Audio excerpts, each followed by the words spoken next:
coward. I've confirmed it. Coward is the banned word on Twitch.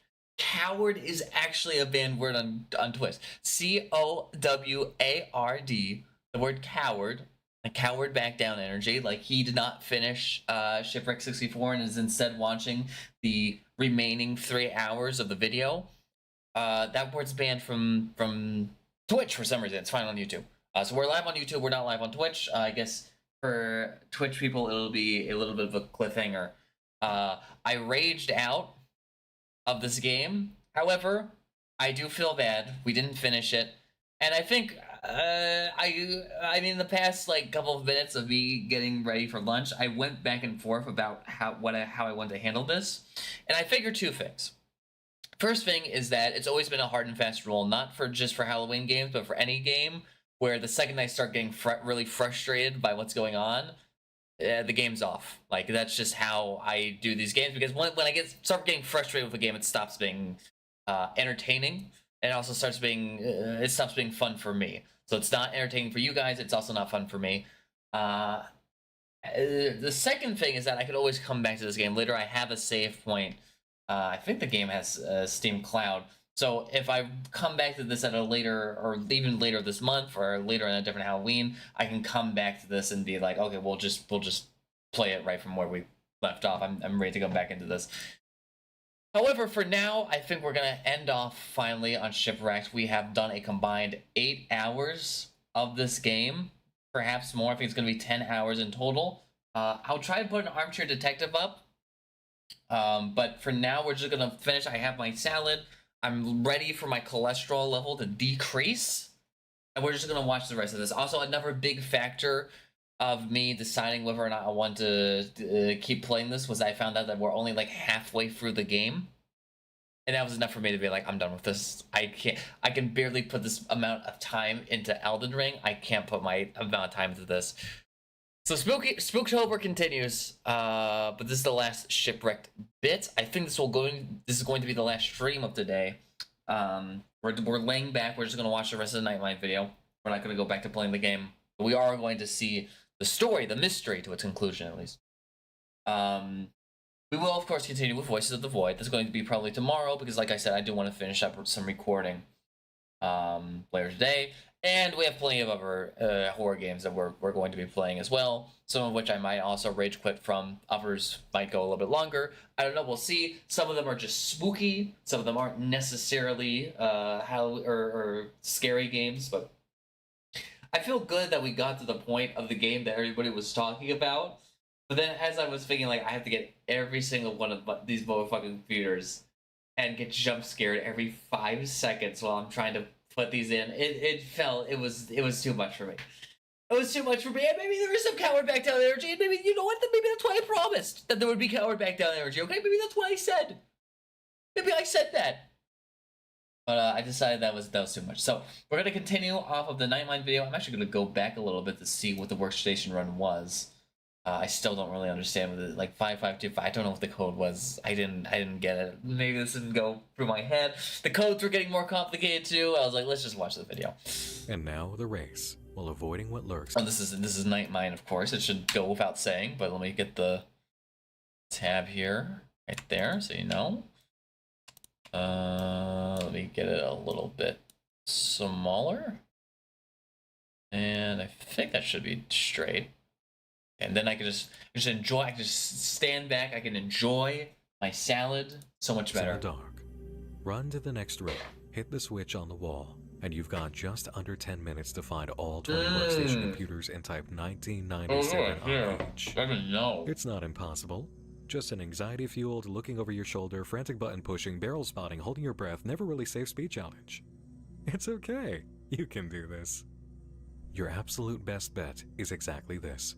Hit the workstation immediately down from you on the floor. Once outside, turn left into the basement and do a whole room sweep on both sides for their workstations. Clear that basement.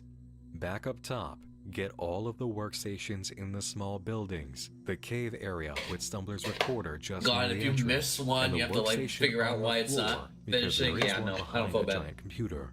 Don't miss it. Go to the rooftops next and get those workstations. Once the giant computers in the plaza say 16 out of 20, you're cleared to go to the extension area with the diner and offices beyond. Now you will only have 4. You know exactly where to hit them in the extension if you explored it. If you do this right, the very last workstation you need to activate will be the one all the way in at the back of this area, the office.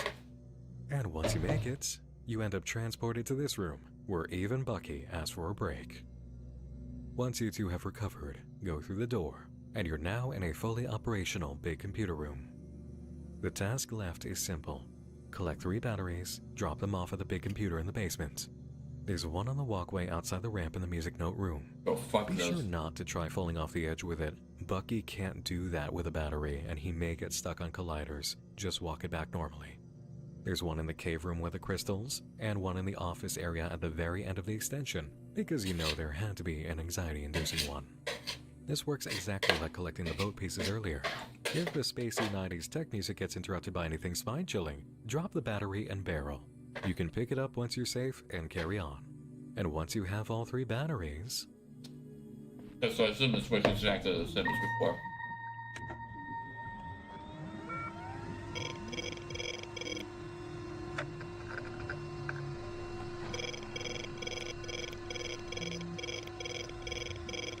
Gary, Olivia, wait, what was that? Oh, Olivia, Gary, and Nathan must just be the costume mascots.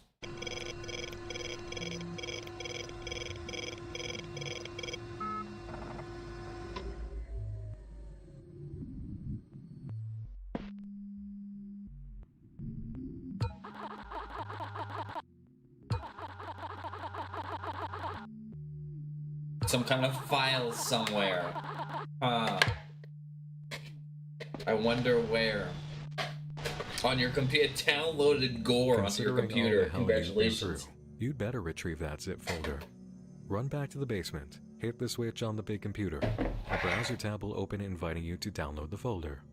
Get Bucky to the exit you've no doubt found by now. It's against the complete opposite wall of the entrance. Just leave the basement and head straight left. Then save and either leave now or barrel up. Both options will keep you safe. Then hit the browser tab by Cogware, accept the download, get the folder, unzip it, and... Actually, you know what? You can explore that on your own for a moment if you please. More rewarding that way, I think. Plus, everything I have to say about that and the notes and logs in this area should really wait for layer 6 of this video. That's right, we'll watch the whole video. One log in this area of importance, found in the gallery building. Optimism 2. Oh, that's what that says. Hello, Liz here again. Wanted to keep track of where we are right now. The other day, Mark took myself and the rest of our team out for coffee. Oh, this is the one where she mentioned the CEO. We saw this one. Nice, but it was also somewhat unnerving. It was probably the first time through this whole adventure that the reality of my situation sunk in for me. Like, that's the Mickey Mouse on the ground of Broadside Animation Studios. A massive animation titan in the industry is just here, waiting for our team to help it. That's genuinely such a crazy thought. But if he enjoys it's like double Mickey Mouse. It's going to be life-changing. It's just a lot, honestly. But it's okay. I think we'll all be enjoying our time on Easy Street once we've shown Mark the game. Anyways, that's all. Toodles.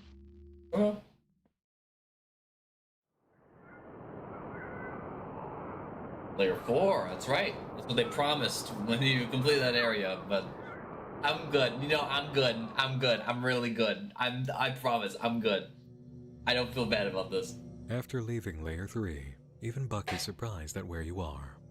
A note on the wall explains you're in a tech demo, the one that Connor spoke of in a recording you might have listened to. For this section, there really isn't much on the surface for you except collecting one of the secrets that unlocks in the bonus room by opening the right chest on one side of the hallway. We saw this in a video. There was a tech demo video that we saw that looked exactly like this. It's about 5 or 6 chests I assume this wasn't in the debug zone. Just open the middle section entirely and keep going down until it appears.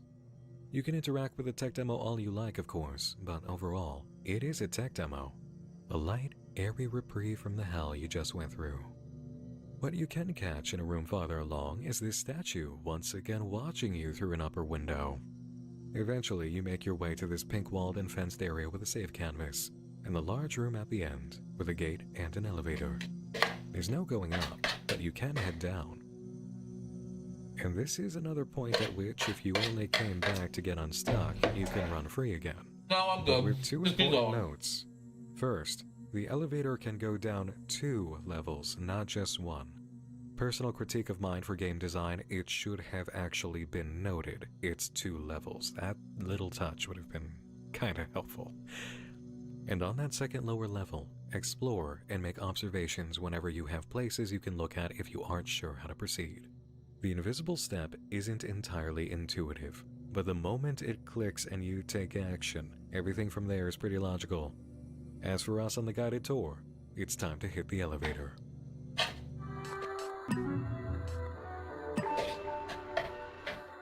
Oh, this is a dungeon crawler. Damn.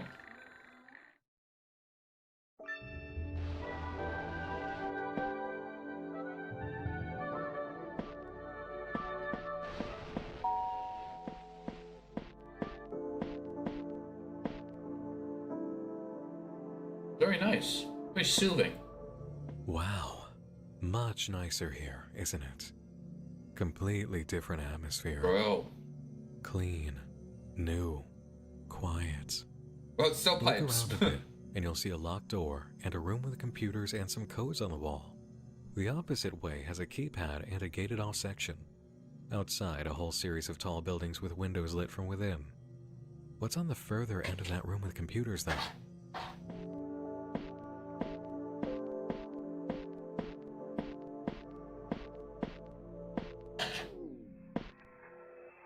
Oh.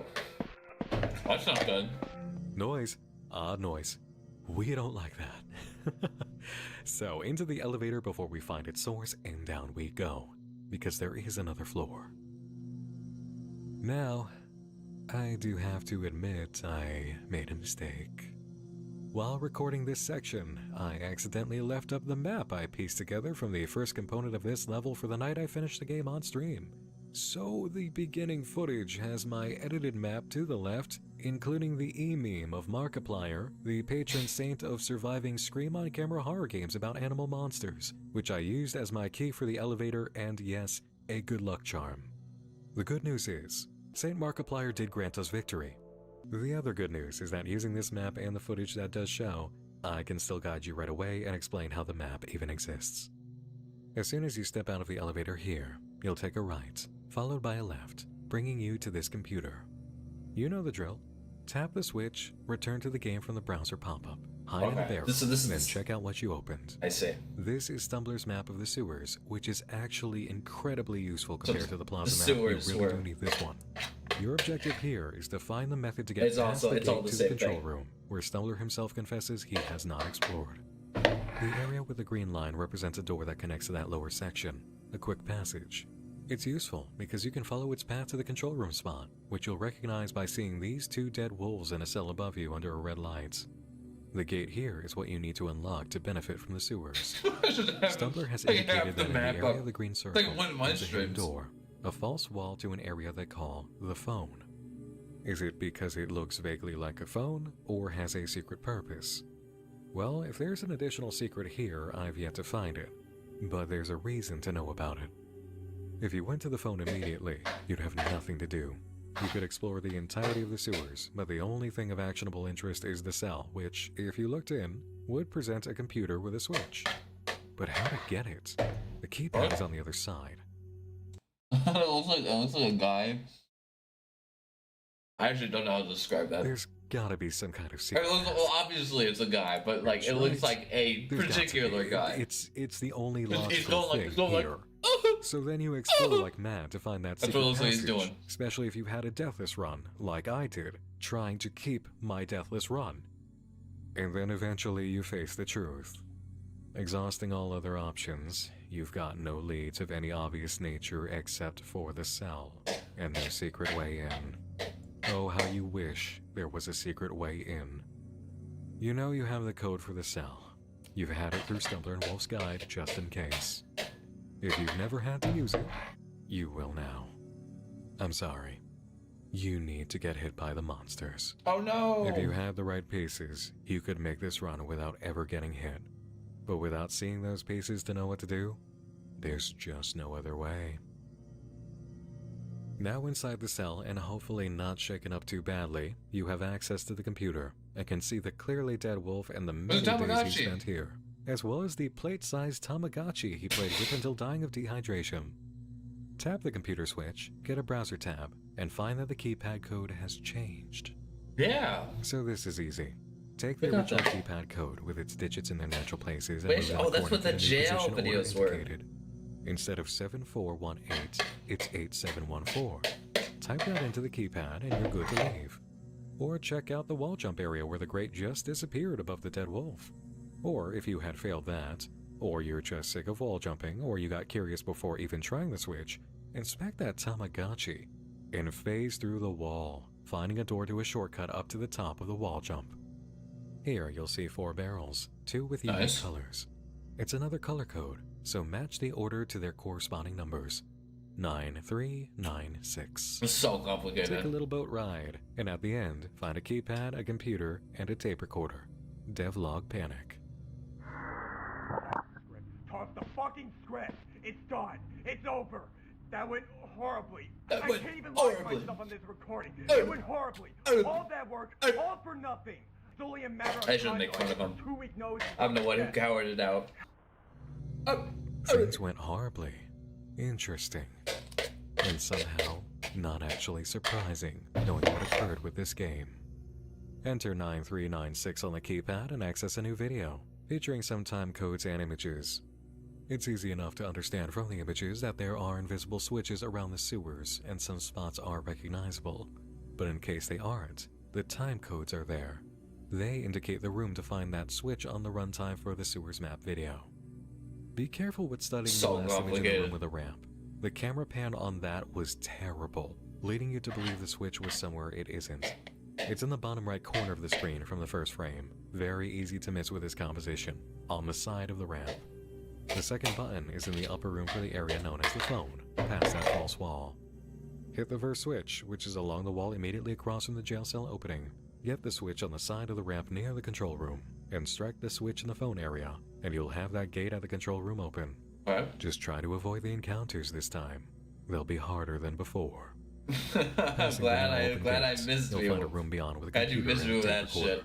The computer opens a browser tab with a page titled Codebreaker, a code on screen, and a download link. Enter the next room and observe your surroundings. You'll find a similar code structure inside to the one you've just seen on the Codebreaker page. But what about the circles and X's? Maybe there's a form of them around. But let's get in a barrel and check out the download first. A folder for a shipwreck demo. Okay.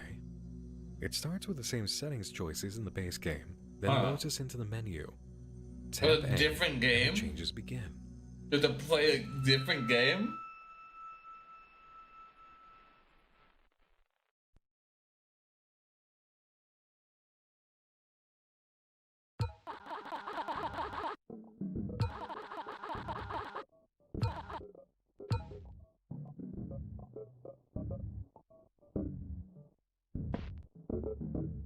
Oh no.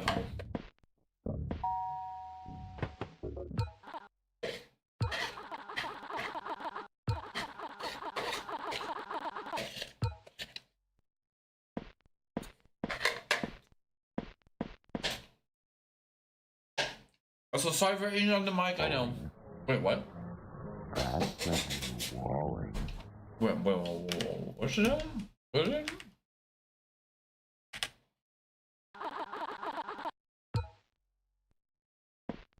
It's getting real meta. Oh, he fell off. This was a video. That's a new walling. That's a new walling. That's a new walling. That's a new walling. That's a new walling. Can't help but notice that Nightmine uses the competing extension to Okay. for What's the YouTube new that I one? use. The way we chose to try saving? It seems Chief Wolf is still around in some form. I see him. Alright, but for real, let's get back into it. And a word of advice to make things easier. Save in the main game, then go all the way back to the pink walled room, because the controller is going to operate Shipwreck 64 and its demo at the same time if you leave both open. Back in the demo, immediately past the door, you'll find a video clip. Wait, is that on purpose? Like you are supposed to control both?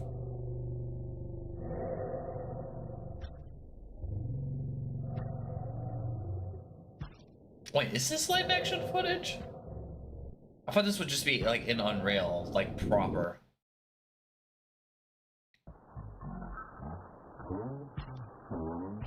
No, I think that's in Unreal. I think it's a green screen, maybe. Something like that. Or like The way this transition works, it almost feels like we became the Bucky mascot for a moment, doesn't it? Walking through the halls into whatever room this is now. A nice touch. Here we have a big computer, 2 keypads, 4 switches, and a reset switch. This is a demo. This isn't the main code breaker, and we were given a starting code on the browser tab. This is not the main game. This is a demo. Let's give that a shot. After greeting Paul in the corner. I have no explanation for this. It's just kind of an extra creep out factor. Anyway, back to the first code.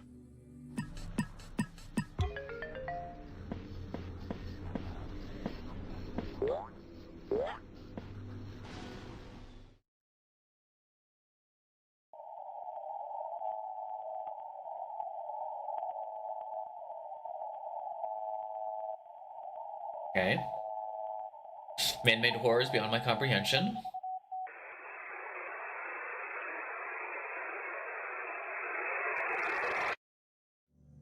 That's horrifying. Okay, that must have been given just to show us how this is done.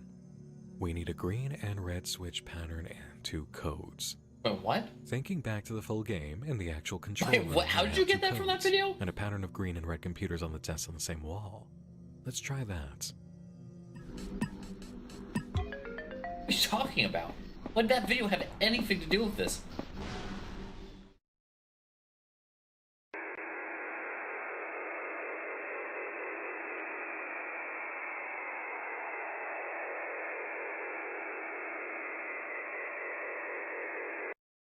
Right. Good thing I wasn't too far to quit. There was one more place we saw this, wasn't there? The first elevator layer, the nice one. Okay, so if we get that quickly, race back up the pink room and put it into the demo, what do we get? Oh. Also works.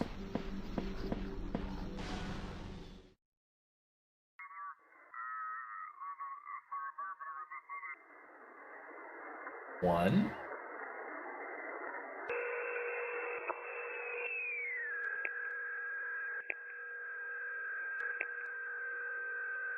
God, this is so complicated. How many door frames, computers, tables, and lights in that room marked 1?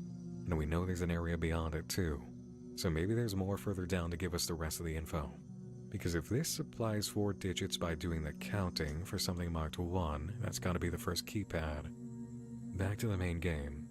Go back down, do a quick count of the objects, and that's 2 door frames, 6 computers, 3 tables, 4 lights. Okay. Heading down the hall, if we take the first left, we see an area with 4 empty rooms, but with colored lighting. Green, green, red, red. Okay. What's down the other way? What is down the other way? Oh. See what just happened? Do you remember this advice from Stumbler's Guide? Yes. Unnatural sound started playing and there was an odd barrel just hanging out there. Once hit, it canceled out the sound, avoiding an encounter. That lets you read the note on the wall, which is what you want, because the object counting method isn't compatible with this room for a keypad of 4 digits. Okay. But you know what is 4 digits? The year in the first sentence of this note. In 1995, there was a mass made of 4 men. 3 men and 1 woman, to be exact. It sat in a room, waiting for its liberation. That would not come for years. So green, green, red, red, then 2634 and 1995. That's a long Take code. that info and leave, and if you have to barrel, a word of caution. Stay inside even once it's quiet and brace yourself. If you don't want to find out why, be fast. Once you're safe, put the new code into the demo and receive a video component for the audio we heard in the Frontier Street Museum, including a much better shot of Rex, the animator, and a new code. 1917. That's the face that we saw in the waterway. I just realized it's not Frederick. It's this guy. Better shot of Rex, the animator, and a new code. 1917. The end of World War II. With a keypad we haven't Actually, that's 1918. It was about for done. 1917. Sure enough, the gate opens and you're good to head down. Just be warned. As peaceful as this place is, that audio cue means business. Watch where the barrels are. And if you end up in one, remember, hold still and brace yourself. Remain calm. In this area, there are a few notes, if you're quick enough to read them. The mass of 4 men sat in the room. It writhed and twitched like a dying animal. Wow. But it was still very much alive. Crazy. It craved freedom, liberation, and happiness. It begged, pleaded to leave, but it was held in that room for a long time. One day, though, when checked upon, the mass was missing. It shambled, It was pulling missing! itself out of the room. 2 exclamation When it points. was far enough out of the building, it split right in half. The 2 halves went their separate ways. We know who the mass of bodies probably were, or at least 3 of them, since we don't know if Brandon, Bucky's actor, actually died. Oh. What's insinuated here is that their corpses were left together and just meshed. Brandon's 3 victims, and a 4th body, male. And it reanimated into something, which then escaped and split in half. This That's goes awkward. beyond any idea of a slasher rampage kept under wraps, but it hints at the elements that deserve exploring concerning Brandon's abnormal behavior according to Olivia's murder audio. On this level, you need only solve 1 keypad and 1 switch, and both elements are largely given through a computer that opens a browser tab to a video titled Fish, with a message. Published March 12, 1960. What book about fish was published then? 1 fish, 2 fish, red fish, blue fish. Where are we going with this? But that's not all.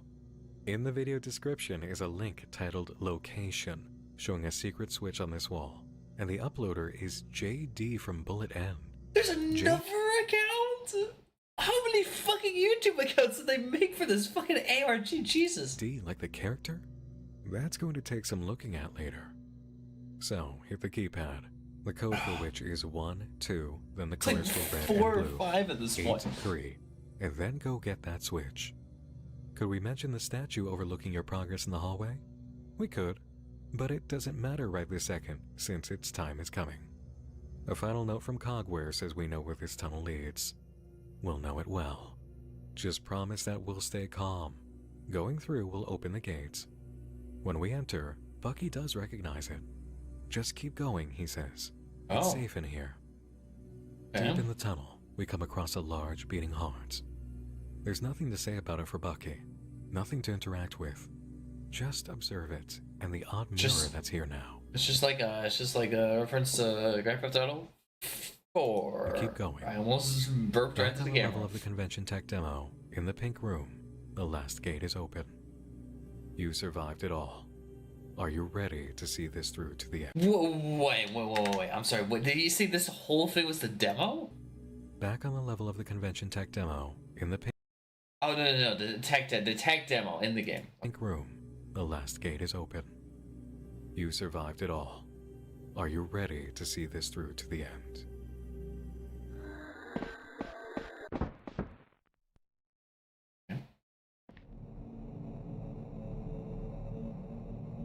Didn't really turn into a fucking nightmare near the end. If I saw that, I would be fucking pissed.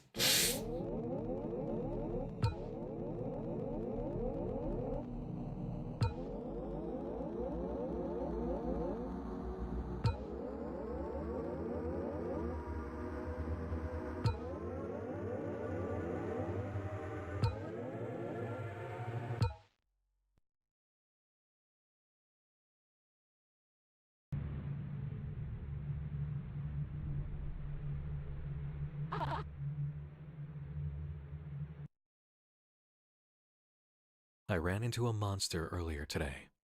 It was right outside the park, a statue put together using chunks of wood and cloth. It looked bizarre, but then I saw it move.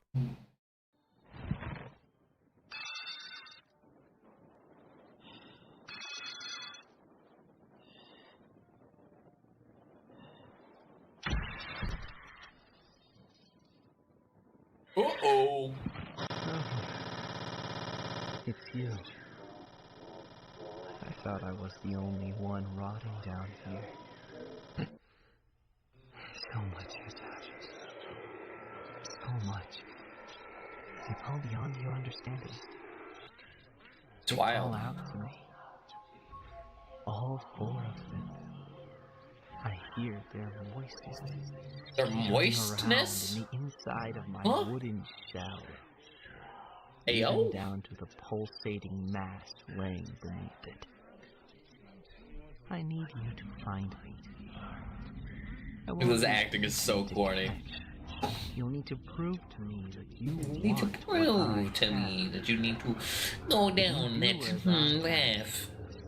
You'll know Just spat all over the mic filter, sorry. every single detail of what happened. Why you are who you are. What do you say, friend? Let's give it a go. Old time's sake. And now, if you're here, you're in a very simple scenario. Explore the areas open to you on the reproduction of the first layer of the game, and interact with this character 10 times. There is a unique sound signal for him, so pay attention, but avoid the monster encounters, because they'll all be out here trying to stop you. Oh, this is why Off there's you pipes go. out here. Collect them all. Oh, Keep your eyes Jesus, open, thank God I because don't have to do sometimes the this. statue blends in, and in the chaos, you may panic, but don't worry. Getting caught puts you back at the beach and just sets you back by one find. The location is random, and sometimes you can get the statue multiple times in one place, so always look around after a find. Just use the barrels whenever necessary. Keep running, keep out of line of sight, and eventually, you'll make it to 10. Thank God I don't have to do this.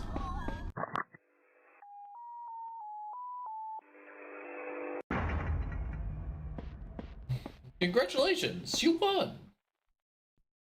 Ask, and you shall receive. Ask and you shall Let's take receive. a look at the little mess you've Chemomancer. made.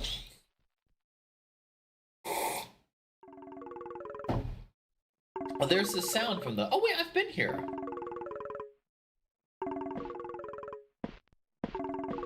I've been here though. Haven't I?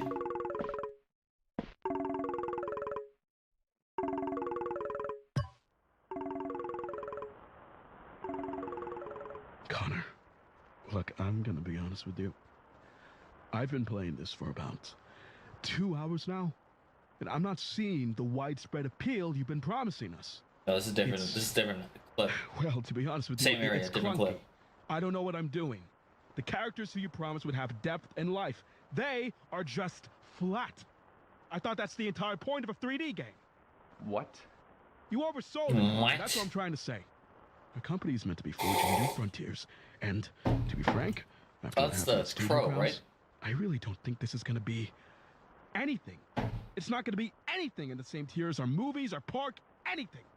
And I really hate to say this, because I know for a fact you and your team put a lot of work into this game, but I just don't know if it's worth continuing to sink money into. Sink money into. Mark, this is our job. We've had Mark. us working on this for 2 years, and now suddenly it's an issue? Yes, it's been 2 years. And in those 2 years, you've only sat me down now and showed me the actual fucking game. So, what can we do to fix it?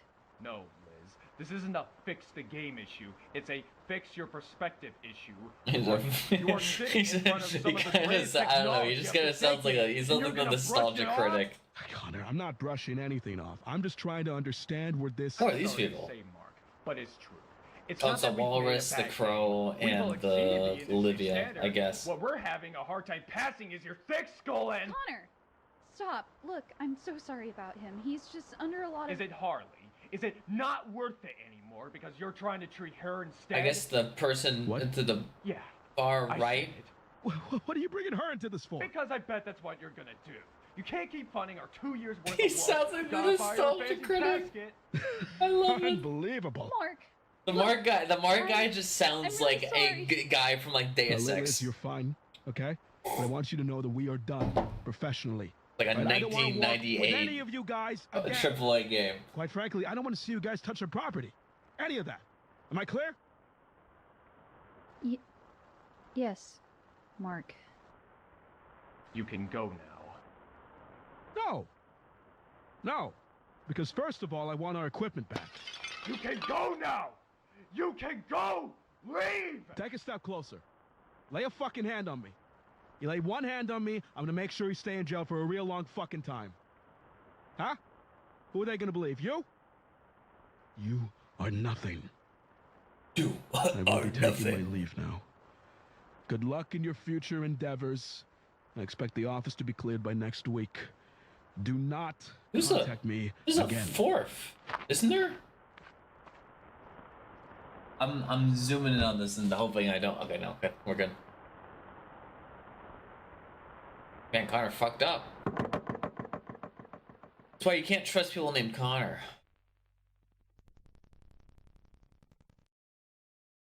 Okay. Layer 5. Wait, have we been on layer 5? No, the layer 5 is new. We're still playing the game?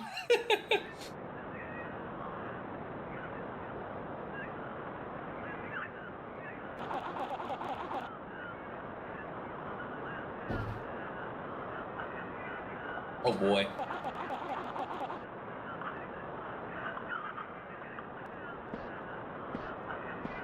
Okay.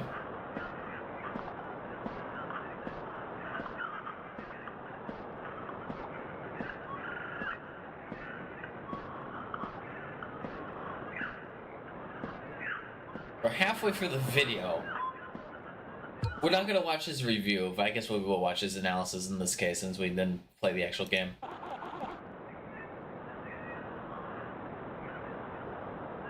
Please just do it. Okay, if you insist.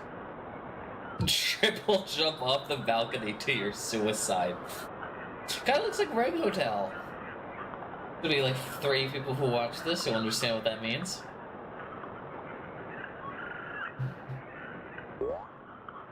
Boing! Whoa! Wait 1 second. By the way, oh, here we go. Wait 1 second. Sorry, I just gotta handle some business here real quick. You know how it is.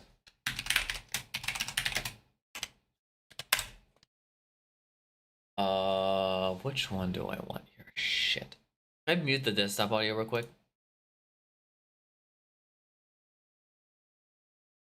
That's exactly what I wanted. Okay, good. Let me go back a little bit on this video.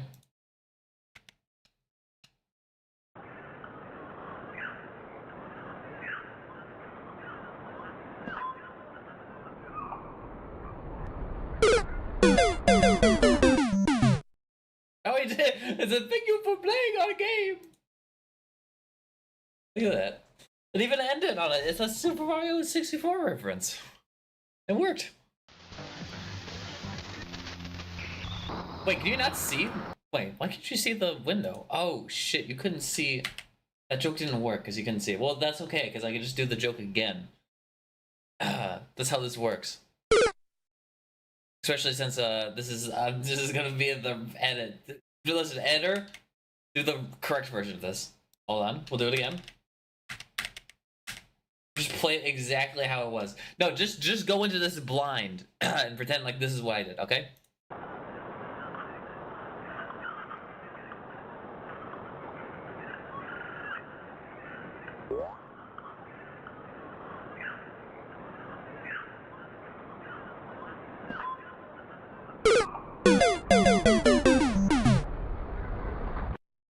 Oh, look at that! Oh, thank you, Mark! Oh, it's like thank you for playing our game! It's a Super Mario 64 reference. That was not staged at all.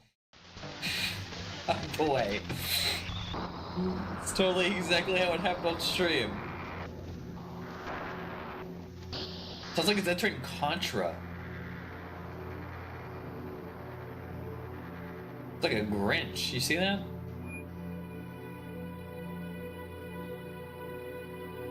You see the Grinch there, right?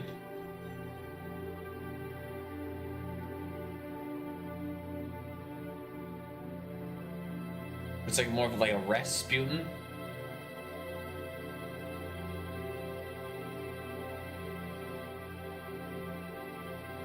Oh, I see.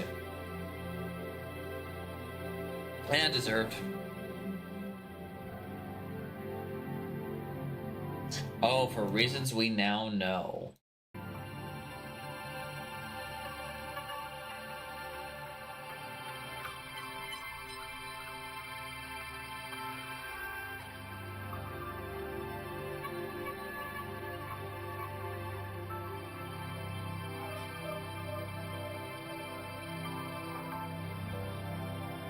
In honor of Connor Thomas. He has a dad? That guy was supposed to be old? Huh. Patrick Thomas. Oh, that's the other developer? PT. There was a PT. Oh. There is a PT. True. That's a game we may or may not be playing later in the month. But PT on the YouTube channels, I think.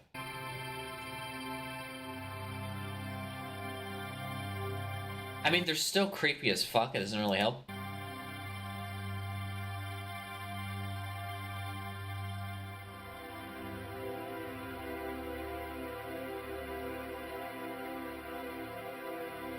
Thank you for playing our game. Okay, now okay, so that was the end of the game, at least. The credits roll. The true credits. The mission of the shipwrecked recovery crew, Liz B, and Connor's son, Patrick Thomas, is complete. At the end, we're left with Bucky. Just Bucky.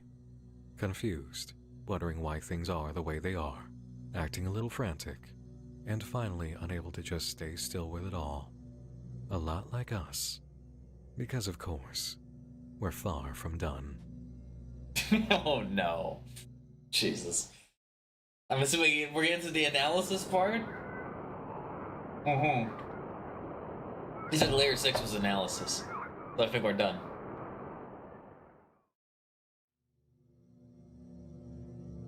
With the events of the ending fresh in our mind, and understanding the voices and positions of Mark, Connor, and Liz, yes, we have a pretty clear idea of the surface level story on the working relationship between Cogware surface and Broadside. level. To gain deeper context, let's examine the lore across several notes and tape recorder logs. Things started pretty positively on the Shipwreck project, judging by the log in the gallery of Layer 3. Liz B, the team's artist, describes the day when Mark, the CEO of Broadside Animation, took the team out for coffee to discuss the game's development. Connor, the head of Cogware, was in high spirits too, according to the devlog titled Progress from March of 1996. Okay, as of today, the beige, park, and hull are all complete. We saw that. We listened to this. Just need to set up our teleport. Just need to set up our teleport. By the way, 96. Sorry, I'm just kind of excited. Oh my God. Today's a good day. Anyways, everything's going smoothly, I think. Now this is the one though. This is the one where I heard the voice. So was that voice real? Liz needs to get back to me with Walter's Mall, plus his head texture, but it's smooth sailing, I guess you could Because I guess the voice wasn't related to the zombies, because the zombies didn't start into the plaza. say. I think I've patched the noble bugs too, even the one Harry found in the hole, where you get soft locked behind the bed. How did he even do that? I'm planning to talk to Mark later. I can't wait to show him the progress. I think it's gonna go great. We'll have to see, though. That's all. Signing off for tonight. No, he didn't hear the voice. What was the voice that we heard then? That's so weird. During this time, Mark was attempting to be patient under what we were informed early on were some very difficult circumstances.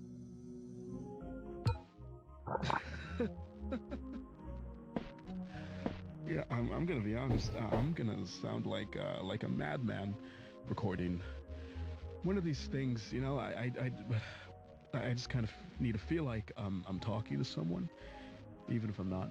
So, yeah. Shit. Where to start? This week hasn't been the greatest. Well, that's saying it lightly. No, this week has been horrible. By the way, I don't know if I mentioned this earlier, but this is the last stream of today. Everything. We will continue with Voices of the Void and a new game tomorrow. Maybe tomorrow. I don't know if I actually have time to stream tomorrow, but if I do stream tomorrow, I'll be. Feels like it's just going off the deep end, and I'm just starting to wonder how much I got left. Harley's still in the hospital, and until she's out, I'm sitting in Who the hell is this Harley? office.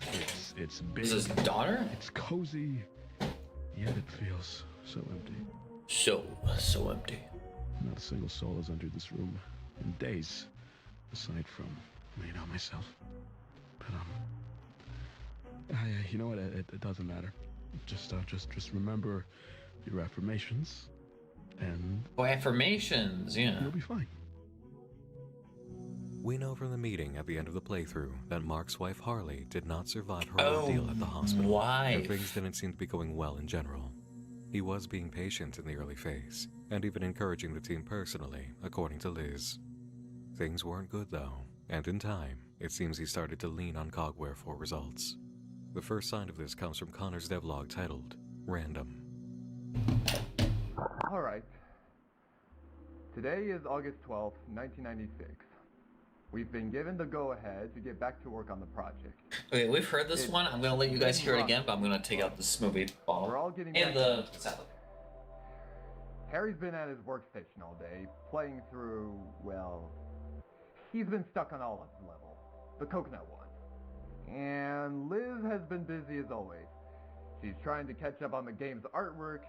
We finally got a finalized design for the wolf guy, mostly changing his proportions, so we can share his animations with other characters if we need to. But yeah, she's killing it, as usual. And on my end, not too much.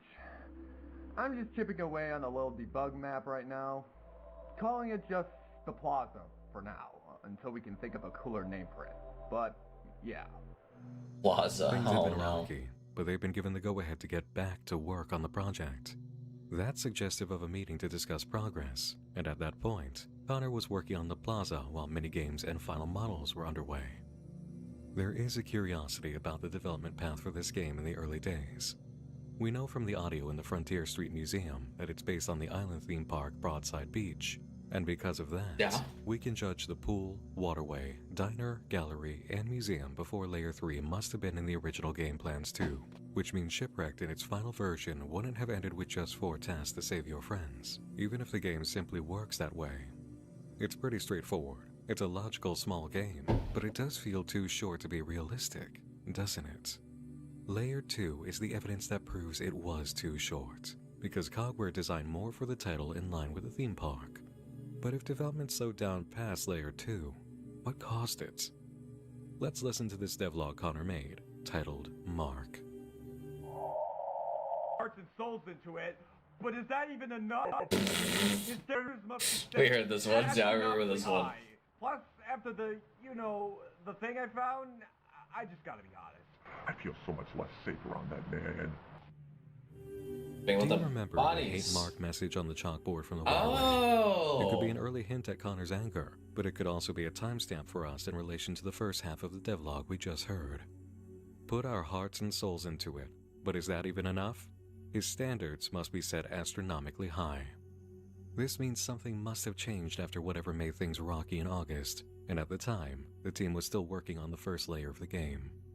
The evidence so far suggests 2 possibilities. First, Shipwrecked actually was meant to be as simple as Layer 1, which lines up with the restoration team's comments about the 2023 version being the original concept according to design documents. If this was their true vision, then what must have occurred, based on what we've seen in Layer 2 and the hate Mark comment there, is easy to guess. Cogware was told their design was too small to serve a brand as big as Broadside Animation, and the company wanted a fuller representation of their island theme park.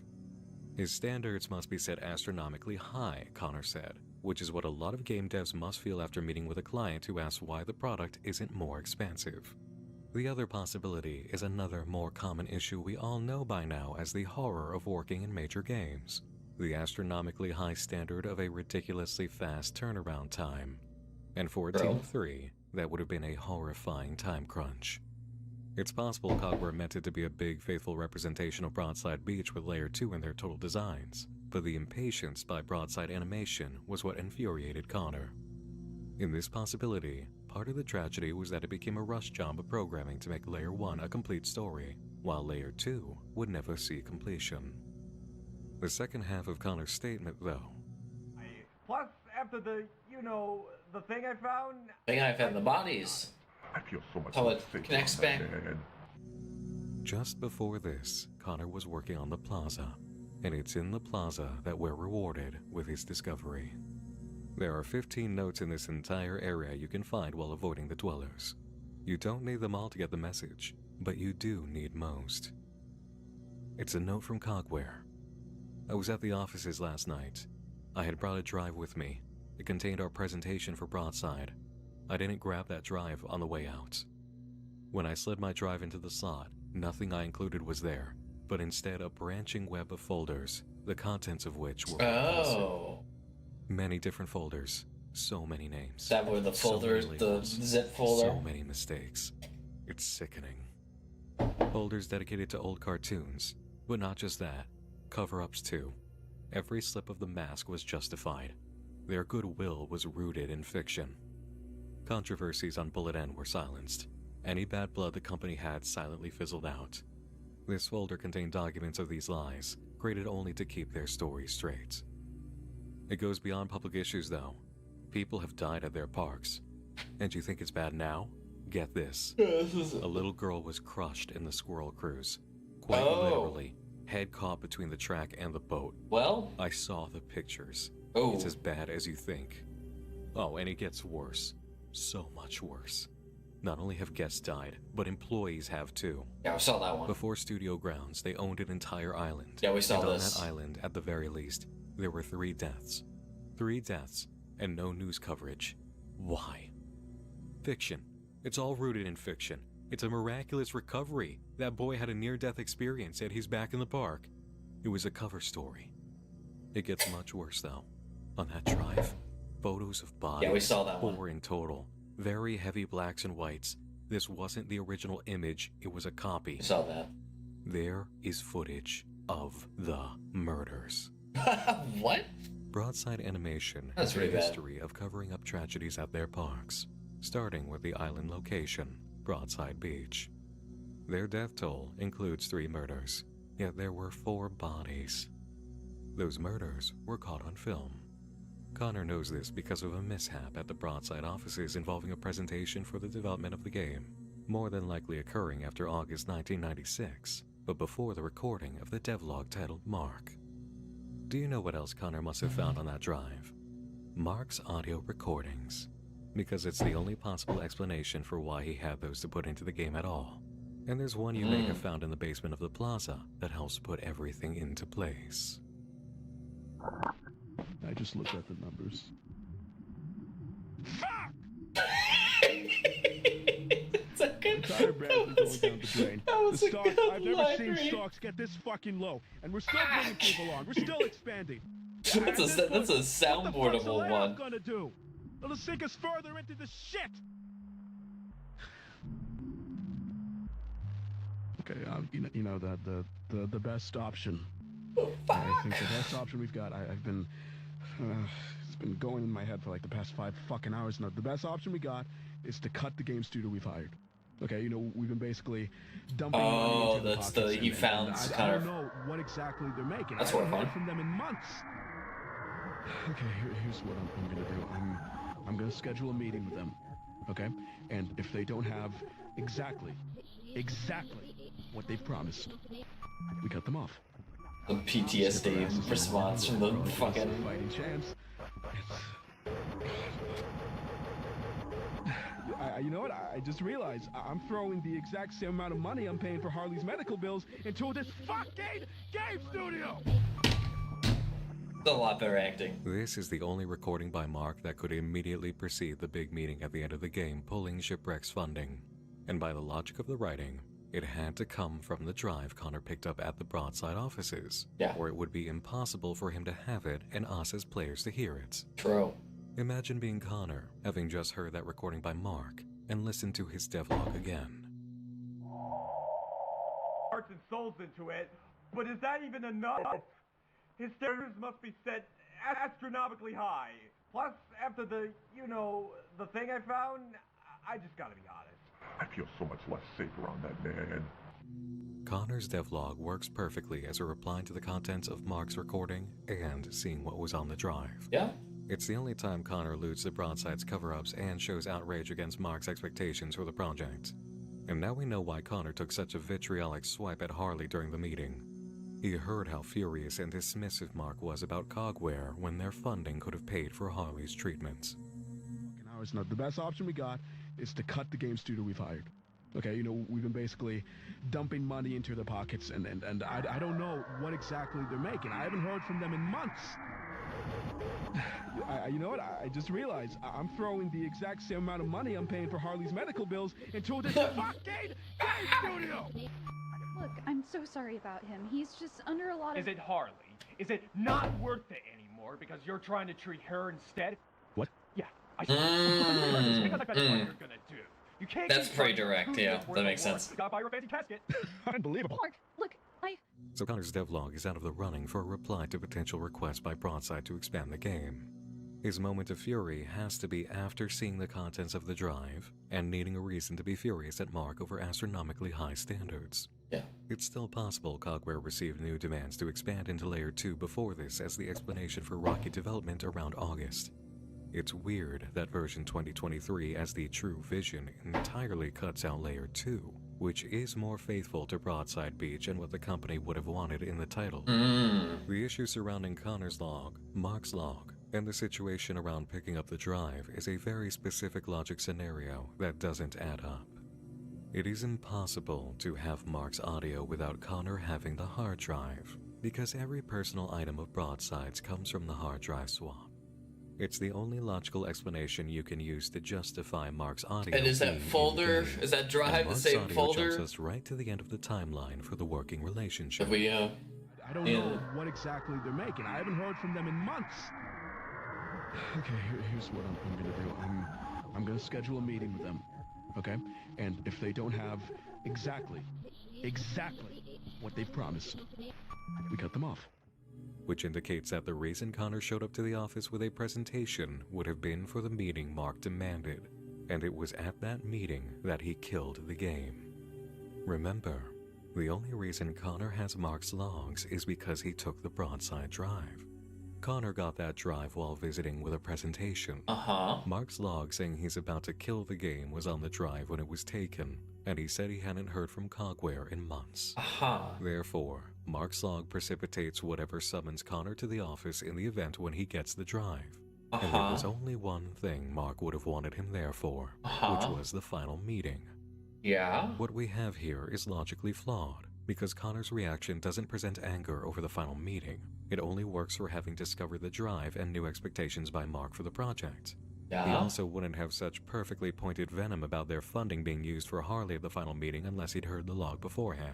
Which means the drive swap can't have occurred on the way out after being terminated. Yes. It had to happen before. Yeah. And the context of feeling unsafe around Mark wouldn't make sense if they'd just been fired. I don't know why because he's gone Connor this for wouldn't so be long. meeting with Mark again.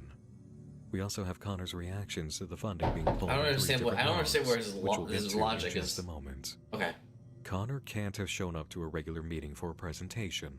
Mark's So he log stole on the it. drive makes it very apparent he hasn't heard from Cogware in months. So he stole it. he's about to have an ultimatum meeting, and we know how it went. So how do you even make sense of this timeline issue? There's a few explanations stole I the can think drive? of. He lied First, in the notes? Connor did go to the offices with a hard drive that had their presentation. Yeah. But he either did so spontaneously without a scheduled meeting, or the fact their presentation was on it is just some writing to justify his being there to get the drive. And now it's completely sending us on a spiral that doesn't even matter. In this scenario, the only important thing is that Connor visited the offices and got the drive. His anger comes either from a call shortly after to come present the game before it's ready, or listening to Mark's personal log, and there is absolutely no other explanation. I am genuinely thinking this has got to be the answer, and the inclusion of info about the hard drive holding Cogware's presentation creates so much confusion that it's a major writing oversight. In which case, I've got to acknowledge it as a negative and comment that better care in writing and editorship should have been taken when writing and reviewing this section. Second possibility. Connor did show up to give a presentation that Mark called for, and because all he had was a presentation, Mark said, "Go get me a playable build. I mean it. I don't care how much time you say you need. You're giving it to me next week." This would have created Connor's anger over astronomically high standards and still ushered in the meeting that killed the funding. So now that we've cleared that up, maybe, let's observe what happened in the wake of that last meeting, which is in the game because Connor or Liz must have been recording for their logs. Toss the fucking script. It's done. It's over. That went horribly. I can't even lie to myself on this recording. It went horribly. All that work, all for nothing. Yeah, we saw this It's only one. a matter of time till I get their 2-week notices on my desk. Hello, we're not available now. Please leave your name and phone number after the beep. We will return your call. Connor? Hello? Look, you're going to have to answer me soon enough. I went in today because despite the stress of this job, all of the work I'd spent the last year on being put to waste, and all of us being taken off of our payroll, I wanted to check in and see if you were there. But not only do I walk in and see you're gone, but so is half of the equipment. What are you doing? Call me back when you hear this. We really need to talk about this. Liz has already done everything she needed to. Harry's done, well, enough. I'm taking a break now. I'm completing this on my own. No help, no influence from Broadside, Mark, or any of those disgusting fucks. I was worried about what he'd do to me. By the time I'm done with him, he'll regret the day he first uttered my name. So Shipwreck mad, 64 bro. is not a game.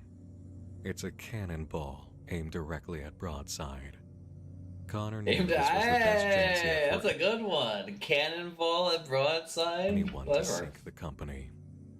People had tried to expose Broadside through a controversy website called Bulletin, but they were smart enough to pull strings and have anything that appeared on the board deleted or Oh, refuted. that's why all these work Every here. element we've seen so far pertaining to the murders was planted by Connor to be discovered. The entire underlayer of the game, covered in teases and warnings, were designed to lure you deeper and deliver the full document drop revealing Broadside's history of deaths and cover-ups. But just in case you never got there, Connor front-loaded Layer 1, ensuring there would be a storm of media coverage and a frenzy to dig deeper. From every angle of design, this game filled with horrific and violent images under layers of secrecy is completely justified by the writing and logic in the lore. I have never seen such masterful execution backing up plausible circumstances for a scary Lost Retro game's layers of blood and hidden horrors. I guess. In storytelling context, justification, and presentation for its shocking elements, no one has done it better than Shipwreck 64. I guess. Yes, a company would have documentation like this for the sake of keeping their story straight, especially while battling online leaks of their incidents. And that writing logic inclusion alone makes Shipwreck 64 So superior. the reason it's all free, and the reason there's so many like weird, I guess weird puzzles and stuff would be because of they don't want it to be straightforward because then otherwise the company would find out about it too recently. But it was only up for 3 days. I don't know. I don't really see how the logic checks out here. To a lot of projects involving secret information that, by story and character motivation logic, shouldn't have been kept on record but was somehow still discovered. Yes, it makes sense that this had to be accessed by doing things wrong multiple times. It needed to stay secret long enough that as many copies could be out in the hands of the people as possible before action was taken to stop the leak. Yeah, that's what I but was not saying. so secret that it would stay hidden. It makes sense that small hints were given at a layer underneath the main gameplay through actions like waiting on a weird sign, studying its language, and suddenly seeing a But then what about the whole thing with the alien? I keep calling them different things every time. What are they called? Starlings? What about what about those video. things? And with things going so Well, we're wrong probably at getting Broadside there. and Connor going rogue, it is plausible that he managed to get this onto some shelves before We haven't Broadside even talked about the JD guy. But Damn. things were a lot looser in the mid-90s when it came to production flow. All of the design elements we've observed related to Broadside's Yeah, that is crazy. Because they pulled the funding, but the game still came out? How'd that work? history work for Connor's revenge tactics. This storyline is plausible. But here's Sort what's of. interesting about the conflict between Connor and Mark. It runs deeper and earlier than it had any reason to, and unknown to Mark. I'd like to play the first audio log from Mark for you again. Listen. Yeah. Yeah, I'm gonna be honest. I'm gonna sound like a madman recording one of these things. You know, I just kind of need to feel like I'm talking to someone, even if I'm not. So, yeah. Shit. Where to start? You know, this week hasn't been the greatest. Well, let's say that lightly. No, this week has been horrible. Dog shit. Everything feels like it's just going off the deep end. I feel you. Same here, buddy. Same here. I'm starting to wonder how much I got left.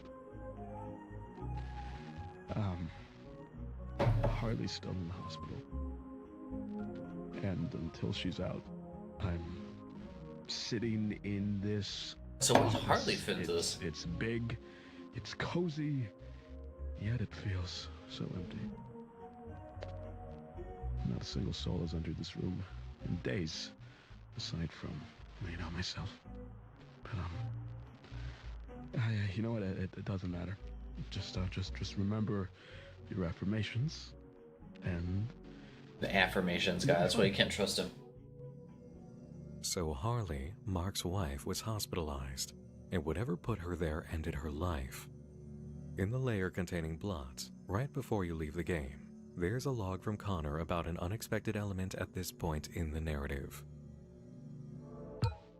Think about that one rabbit a lot. Stubbler, I think Liz called him. Yeah, he's funny. I think the funniest part is his missing arms. I managed to sneak in a jab towards Mark's wife and having her arm amputated.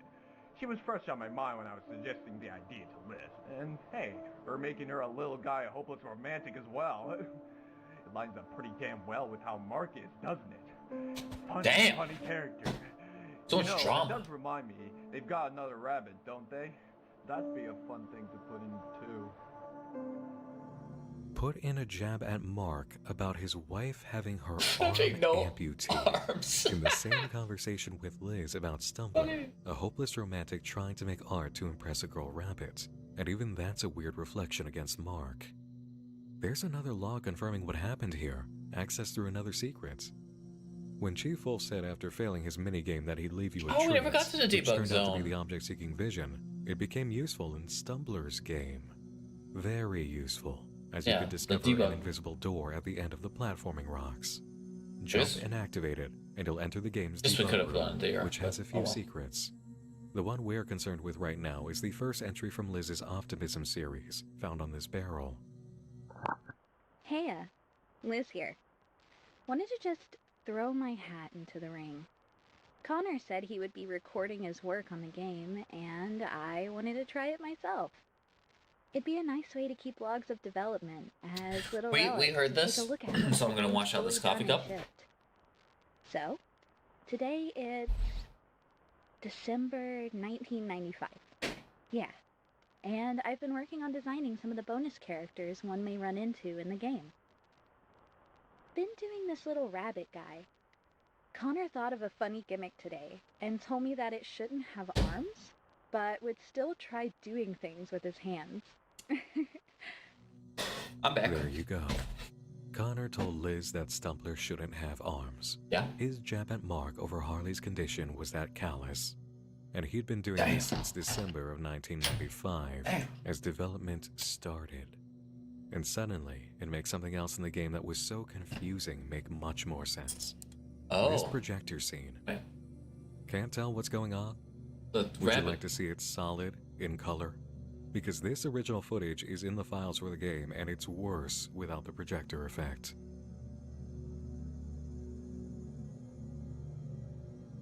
Yeah, that's Stumbler's mascot actor or 3D graphic model for the trailer, It's being not a- directed to mimic ripping the arm off a life-size doll in a hospital room setting. That's how obsessive Connor was about his cruelty to Mark over Harley. And remember, this doll reappears if you fail Stumbler's minigame. We can confirm the doll is a stand-in for Harley in this scene too, by way of it's a Stumbler's doll. YouTube uploads. This video, How to Say Goodbye, has the minigame failure clip at the end. Check out what comes before it. Uh-oh.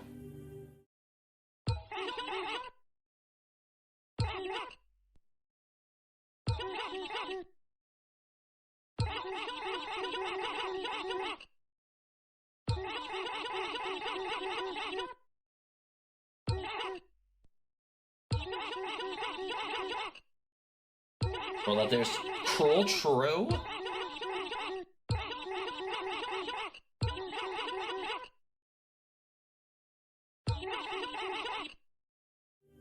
Huh. The description reads, "It's okay to let out some tears, Mark. No one is The going to account has judge you here. It's 2,000 just you and subs. me. Deep breaths. We'll make it through this, even if she's not here anymore." The question of Stumbler is one you may have been asking yourself this whole time. After all, it's the only like the one- element of the original game, Good guy? and the cleanest explanation is that it's one of the developers operating Stumbler's accounts. This video indicates that it might be Liz, who didn't know Stumbler was meant to hurt Mark Mullins in a way he didn't deserve. This may be her penance. Maybe. Mark Mullins was not a saint, and Connor's actions with the broadside drive were something for us to cheer about. But Harley was just someone who suffered and didn't deserve to be made an object of ridicule and cruelty. True. What was Connor's hang-up Sorry. about Harley? I promise I'm paying We attention. might never know. He was a father, clearly, so maybe he had a wife and they split, so he was jealous of Mark, or just scornful about women in a romantic context while working on the game. What we do know about Connor is that he was obsessively cruel, even before he had a reason to why? attempt broadside. We can gain more insight about Mark's emotional state at this time through another secret area, this one accessible by going through the doors wrong on Walter's minigame level at the end of all the platforming. Oh, yeah, we did this. This is the one we did. Does he ever unlock the door that's in Stumbler's place? Because he said there was no way to open it at the time. But then he kind of just left it off right there, so I don't know if he ended up being able to open it. This one we saw. This one we saw because we used the video to figure it out.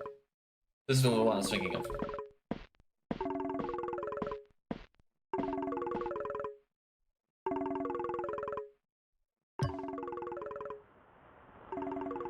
There's a Mark one, I see. Haven't been acting right. Oh, Mark Mullins, yeah. Haven't been acting right lately. Yeah, I remember this. I took her to the hospital, and I walked out on my own. They said that she's gonna be there. I thought this was related to people getting murdered, but I guess it's related to this.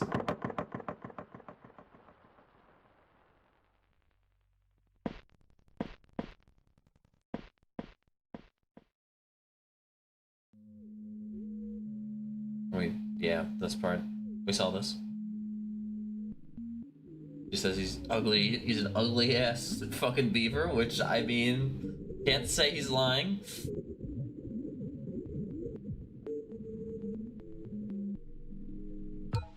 Guys, I have a 364-day streak on Duolingo. I'm paying attention though. I promise, I'm paying attention.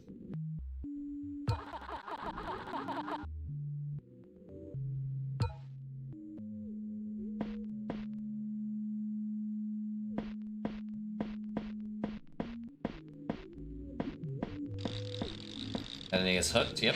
That's all this. That's the end. She hadn't been acting right, Mark said. No one around has been acting right lately. Maybe the sequence that follows featuring Bucky and the mirror relates to that information. We know Bucky's mascot actor wasn't acting right. He'd been True. displaying seriously abnormal behavior right up until he killed Olivia. Yeah, like murder. But you don't know how abnormal until you investigate the folder Connor hid inside the game. Yes, this one. The first Waiting subfolder for you this. see is marked 3. Those 3 are Gary, Nathan, and Olivia. The dead people. We know the most so far about Olivia. Is it exploring the folder? Oh, this isn't actually not that long of a section. Jesus, there's a lot. There's a lot to this video. But let's see what else she's got on file. It's not For like he was each so person, close to the there's end. a textures folder for an associated character model, confirming that the employees killed were other I mascot hit the actors. object file. There's Yeah. a text document titled Events, which reads, Olivia Finch was found at the bottom of a lake right outside the cabins at Broadside Beach's staff quarters. When located, And found she her at the appeared lake to be in the waterlogged. thing. It looked like something out of a horror movie, said Hillary Stocks, her cabin mate. There was a long trail of blood leading all the way from the window of Olivia's Which is all this matches up to the thing that we saw in game. cabin to the lake at which And she the was dead found. body near the lake. The footage we've seen is here too, making it easier to see the shadow of Bucky as a mascot outside the window. Here are 2 photos of Olivia while still alive.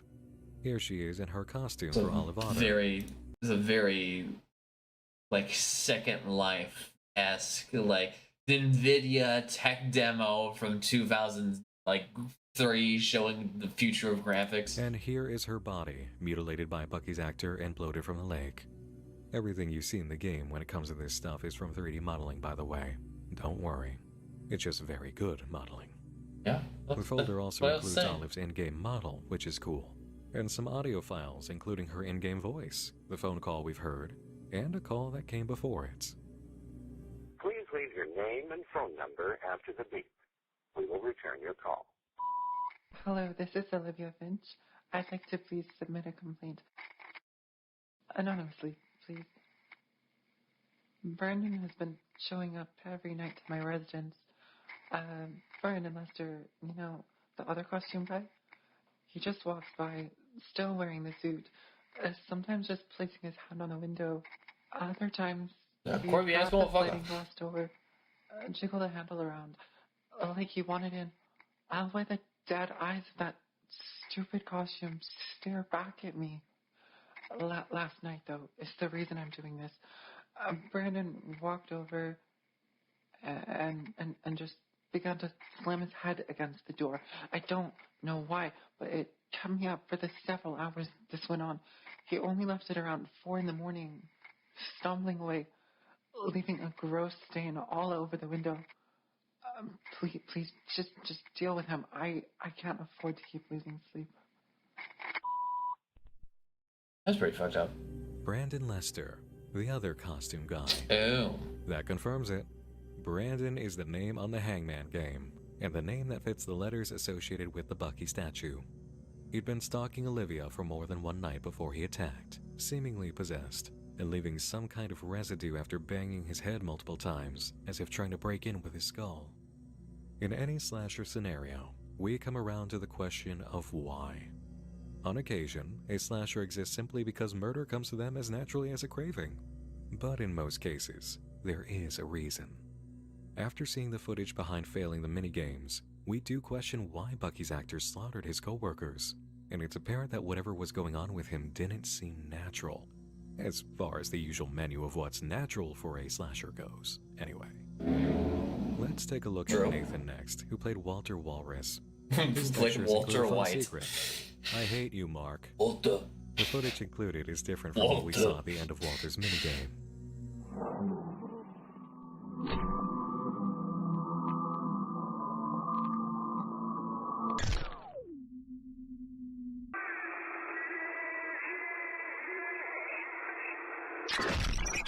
Ow. Owie.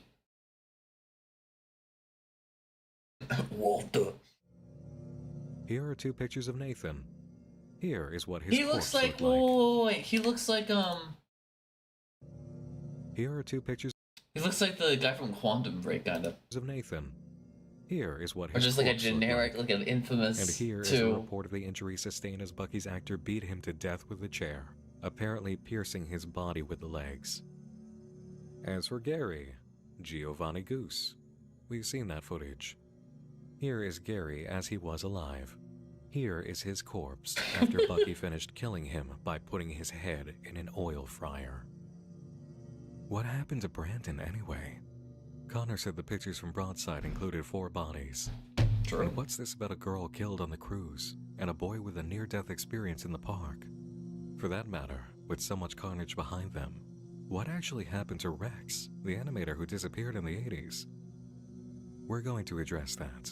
But first, we need to uncover the secrets missed on our first word playthrough. from Raid Shadow The ones Legends. that aren't tracked by the bonus room.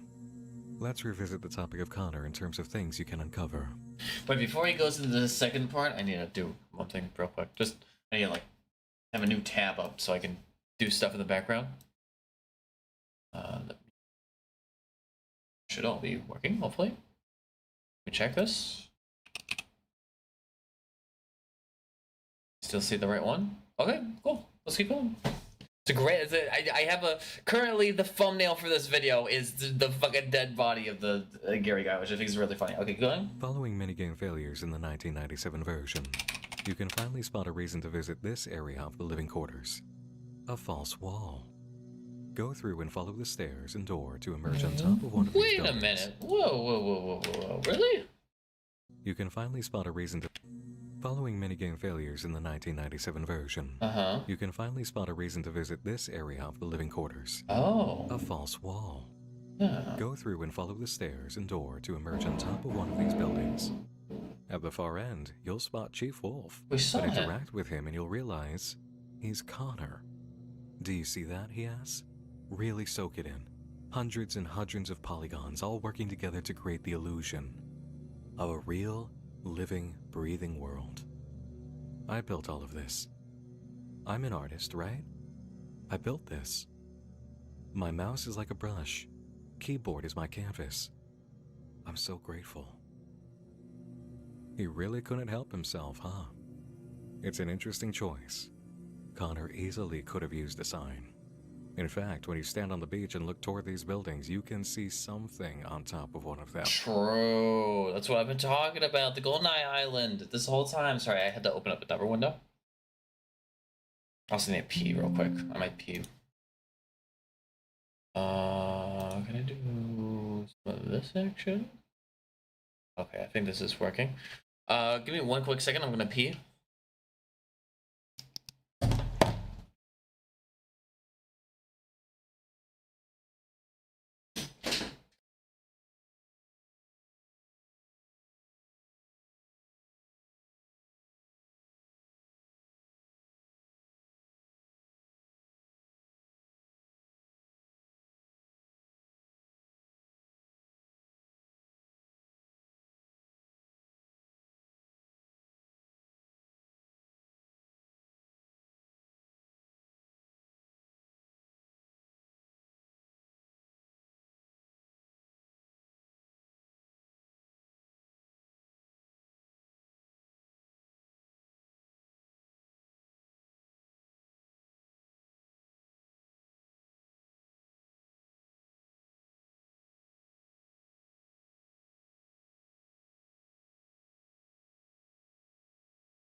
Hello, I have returned. Let's keep it going.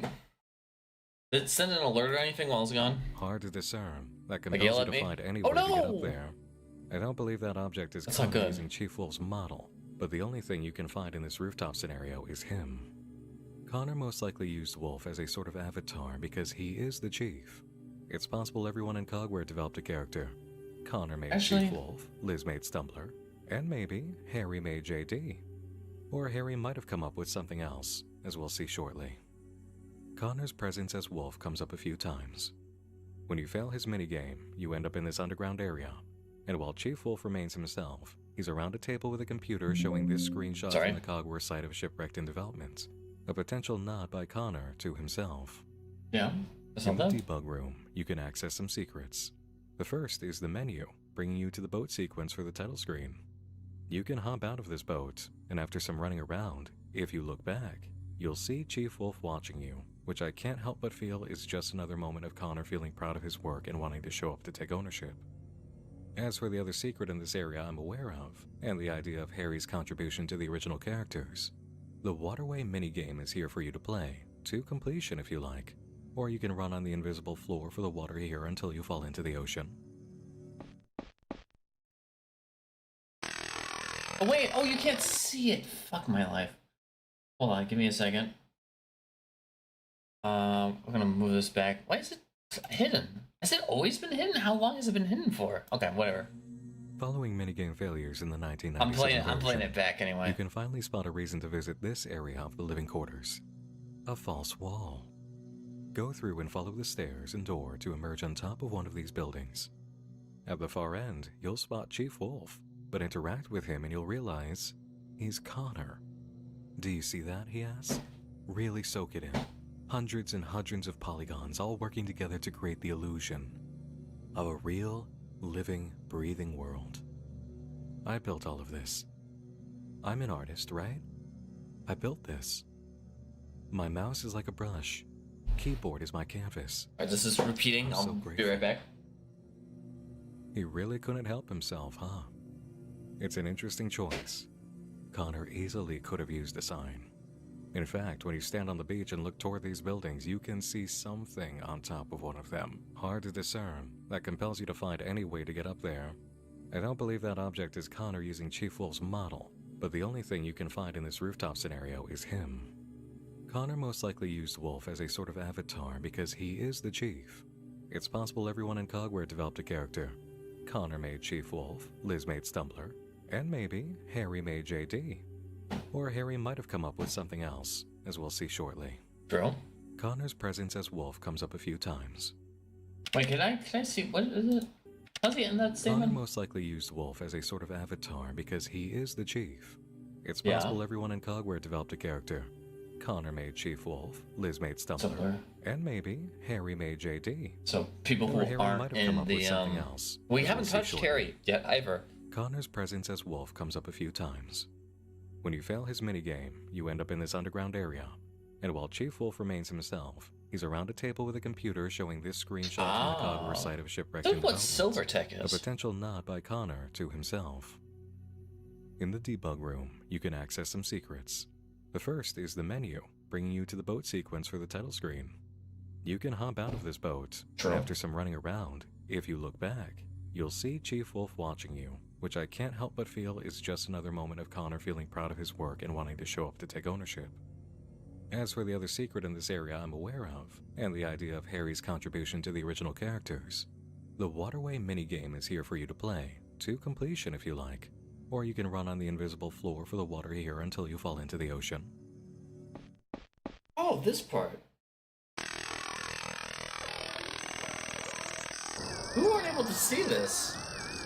I tried this. I tried that glitch. It didn't work last time.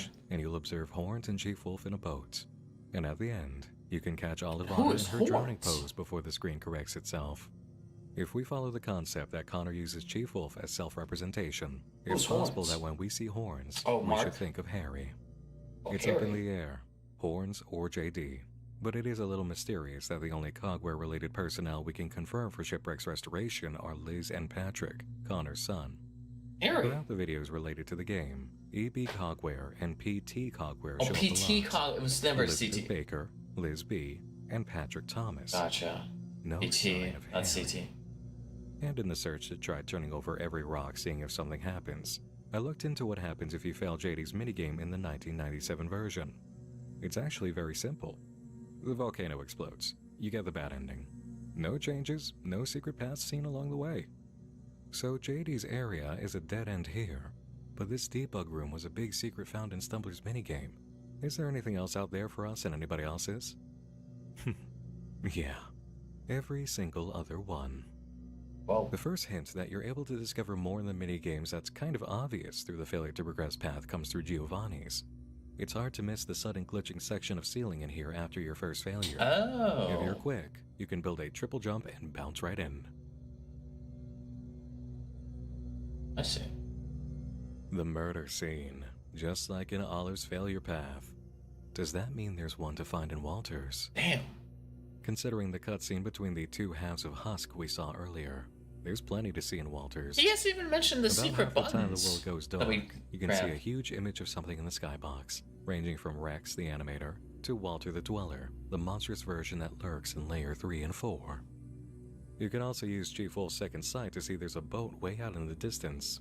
Yeah. Either a nod to the glitch in the debug room, You can wall or jump an up that. indicator to use this area to try accessing something. If you're able, and persistent, you can wall jump up this section, land on an invisible floor, and approach a switch. Yes. But first take notice that Husk is watching you even here, True. from a building in the distance. Oh, it's the A same little reminder statue as now that before. they've I made see. appearances all throughout the game, observing your progress. Tapping the switch opens the video from the 1996 demo for Walter's Waterway, this very minigame, But isn't that- albeit in a different form than we know now. Isn't that in the I'm not sure if this is a hint debug at using zone? the demo version found in the debug room to discover the glitch Yes. sequence, Yes. or if this was indicating something reveals the murder scene using Bucky and Walter models I'd been hoping for while exploring this area.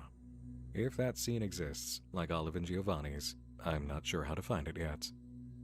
About Olive, though, there's a multi-step secret in her minigame, and the clue is in the trailer for Shipwrecked.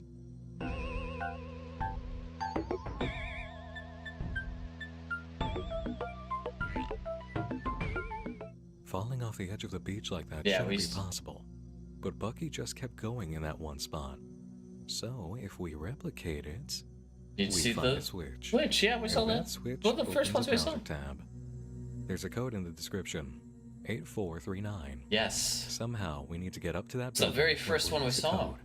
Try the wall between the cabins and nothing happens. Because Oh. there's an extra trick to this you have to figure out through trial and error. And I caught it. You'll need to go Nice. to this exact chest and open it, spawning in a mirror. Once you've done Yes. that, go back to the wall between Seen the the mirror cabins, before. and in the very center, without any indicator, there's now a false wall. Oh. Run what between the buildings fuck? ahead of you to the right, and you'll catch a cabin with a fire burning in the back. Someone's face on a poster. It can't be matched to any of our victims. Damn. I suspect this is Brandon. I'm also using the mirror as a potential clue to this being his identity, and possibly his cause of death if he did die. Did you see that Run one to the back of this building, body and in you'll the find fire? a door. Through it, you appear in a room with a big floating message in the distance. B time equals true, the boolean for time in the game. Enter the code on the keypad and you prompt a secret video. It is now 1 p.m.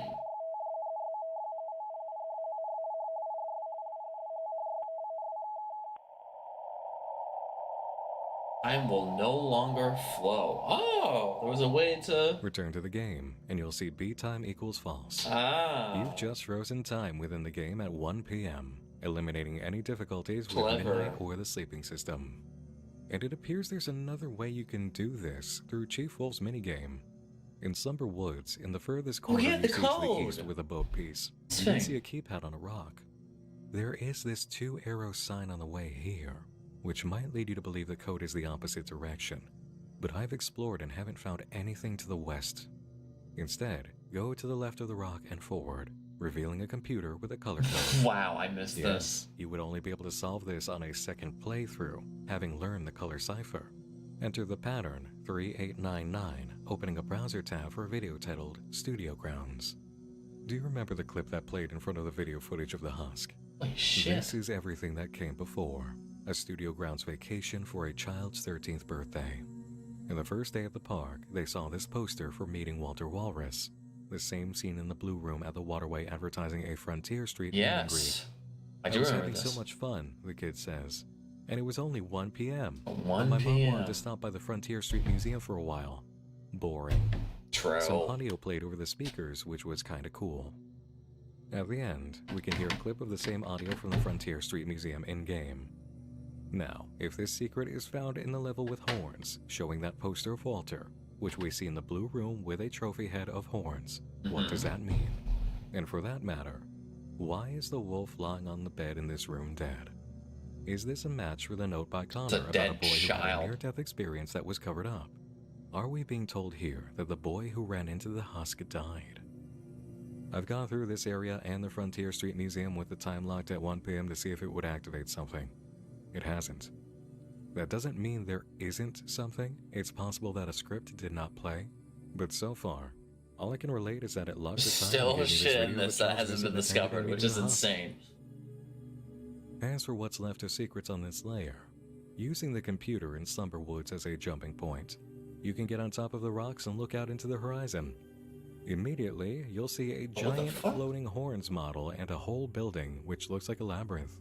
Not sure what this is, but it's an interesting sight. There's also the act of waiting on the menu for 2 full runs of the music.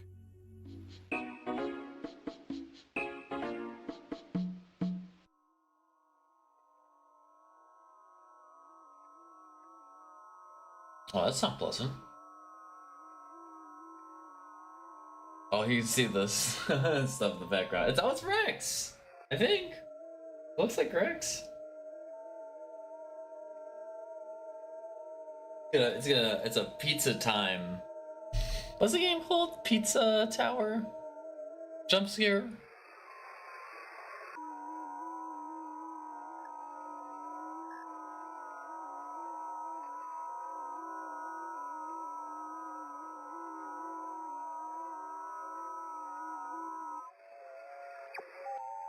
Are we getting a jump scare?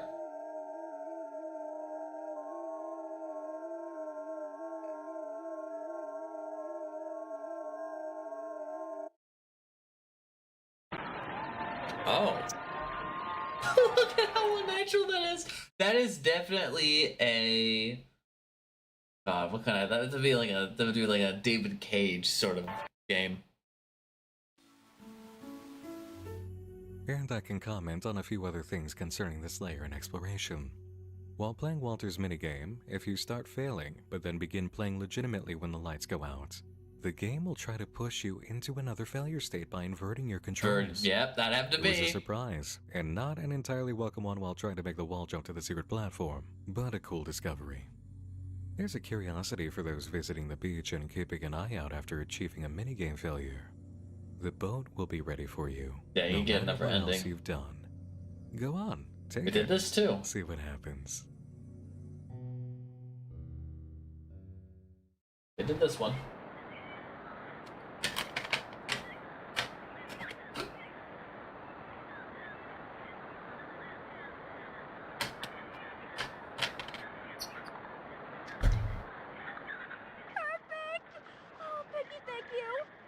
To the store so we can have.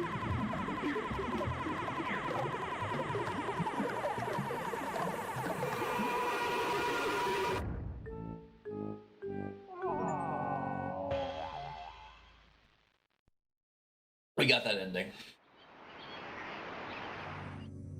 And there, have that achievement unlocked. The confused ending. I also discovered if you leave the pause menu on for too long, the camera will tilt over time, leaving it in this odd position. Just another fun inclusion to make you notice how the game changes, I believe. And while all players will, at some point after killing the characters, hear them suddenly crying out in a chorus of "stop it," there is another odd sound that can suddenly play and put you immediately on edge. Is it the sound that we heard before in the maze? Oh, we heard this one. The eating noise, we heard that.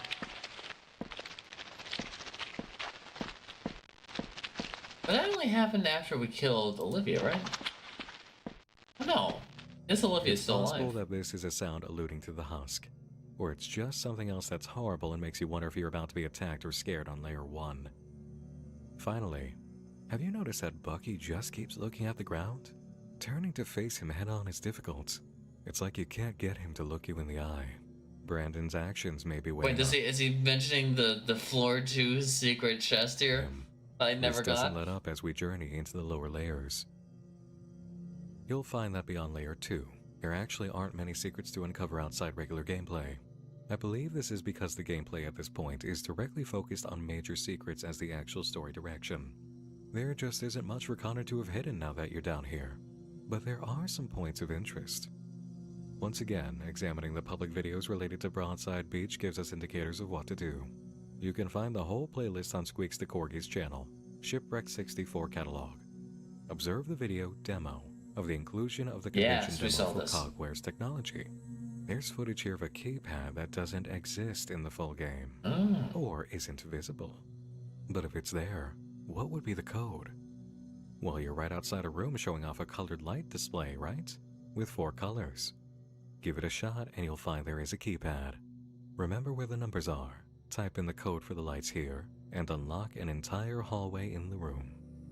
At the end, a switch, prompting a browser tab with this: Husk at night, saying, "It's gonna take a long time to heal." You gotta carry it that way. Strangely enough, the web address is a page under the bulletin header. I've wondered at points just how many pages are in the Cogware sites, and I don't believe I've encountered them all, especially after finding out that running into the monster version of Bucky opens new tabs on the sly in the late portion of the game. Here's just 2 of them out of however many there are. I still remember my face, and smile for me, dear. Speaking of the monsters, in the effort to turn over every rock and get one of the notes at the end of Layer 3, I had to get caught and wind up in the cell. If you do that, Bucky is not happy with you. You're the bane of my existence, friend. Like, really? Really? You got us thrown in a cell. What is wrong with you? True. Look, 2 options. True. Either we use the respawn button and go home, or you find a way to break us out. I'm not using my buck teeth to chew through the bars, so don't ask about that. And he'll keep on going, too, if you use the code to escape. Let it be known, friend. I hate you. Genuinely. Remember I I asked mean, you to if take somebody me home? made me do that, Yeah, I'd date him too. Whatever happened to that? Why am I even calling you that? You're not my friend. I don't even know you. Just keep going. I don't care anymore. Jeez. That started funny, but the latter half ended the laughter. Considering what's down here, though, I'm not sure I can blame Bucky. Yeah. See? And as for them... Yeah, I get it. You've surely seen by now if you've played. You've met the Starlings. Yes, which is their we true did. name.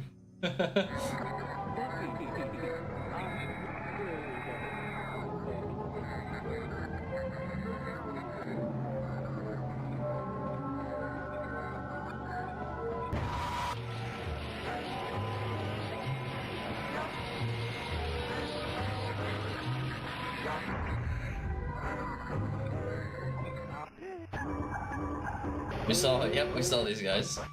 They suck. They can kiss my ass.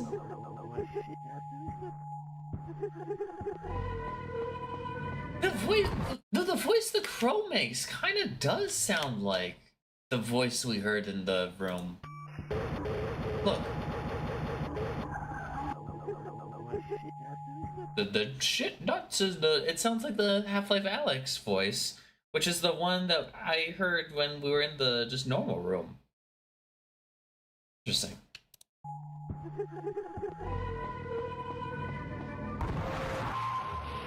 Yeah, I don't think I can deal with this shit.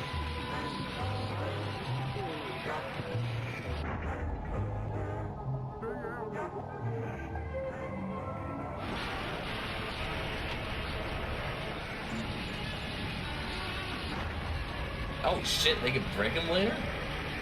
That's not good.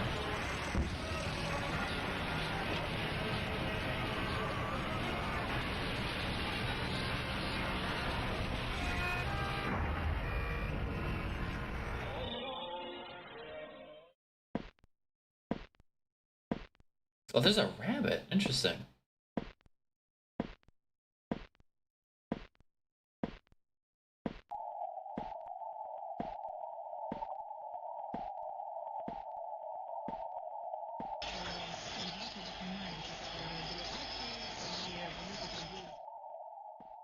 Well, that's horrifying. These are some of the most terrifying enemies I've ever encountered playing an indie horror game. Internet horror as a scene is littered with grotesque versions of cartoon characters and kids' entertainment mascots in the wake of Freddy's. But these are a successful batch of twisted things lurking in the dark. True. And we're going to talk plenty about why these are so effective later, but our next stop in uncovering secrets has to do with the Starlings. How did we get from these ugly but bearable mascot suits to these hideous, distorted things? True. Layer 3's first half does allow you to use only 2 gate controls to move on, yes. But there is a reason to explore all three areas.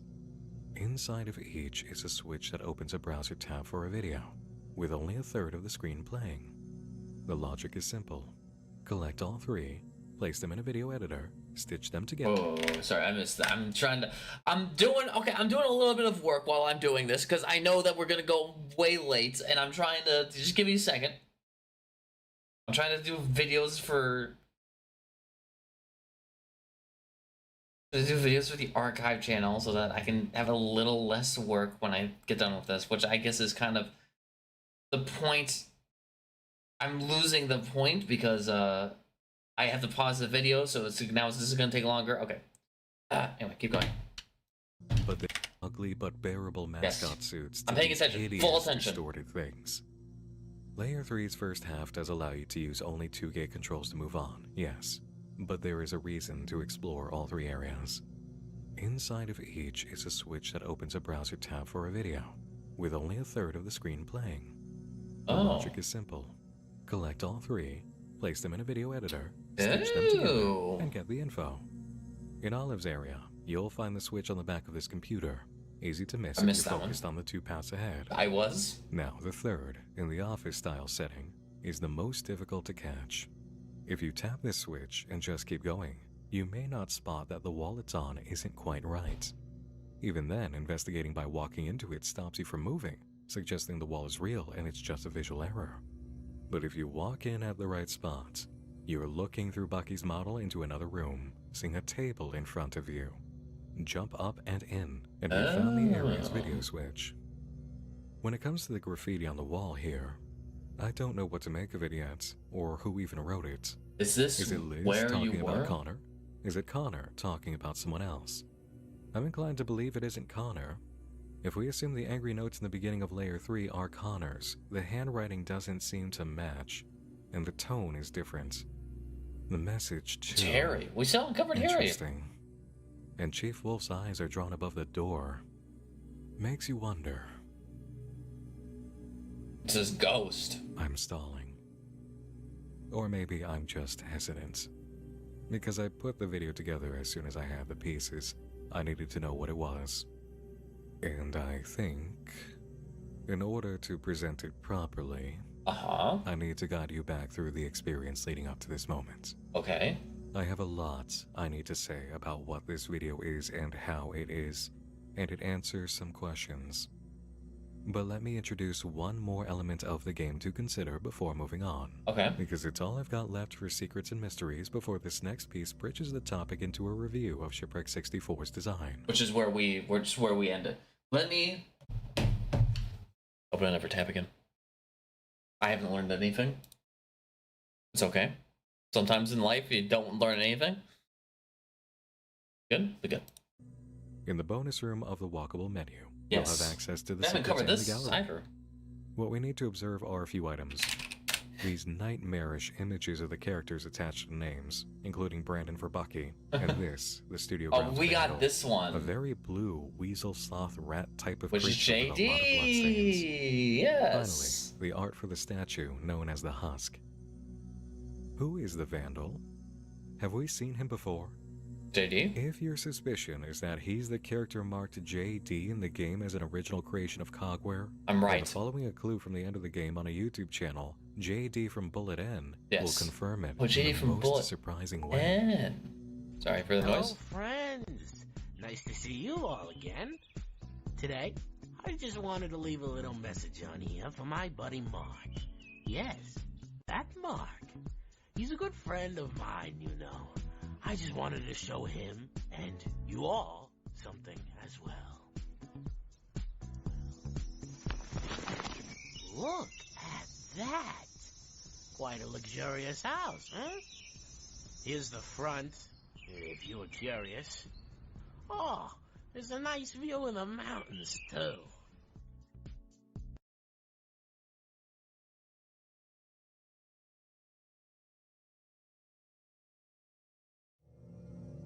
So JD stalked Mark Mullins, the CEO of Broadside, Interesting. and posted about it on Bullet N. He also uploaded this. Is that what they were hiding from? The description reads, "Home Sweet Home." So JD comes from this messed up, fleshy cave system under Broadside Beach?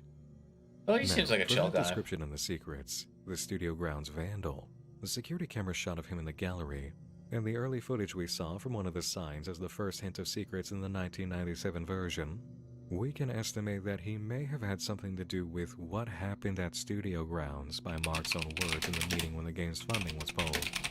Maybe it wasn't a kid running into the husk. Maybe it was Vandal. We've got a few other shots of Vandal, by the way. In the background of the confused ending. And sure, it's confusing suddenly seeing Vandal here. But did you also know he's hiding in the Cogware website? If you click on the Shipwreck title screen, you'll go to the game's page.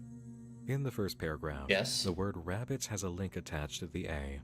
Oh, Click it we and missed see that. this footage on a page titled Hotel with Vandal sneaking around.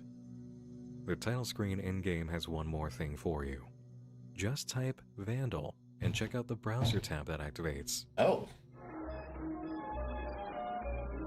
this is the background. This is the background of the secrets screen.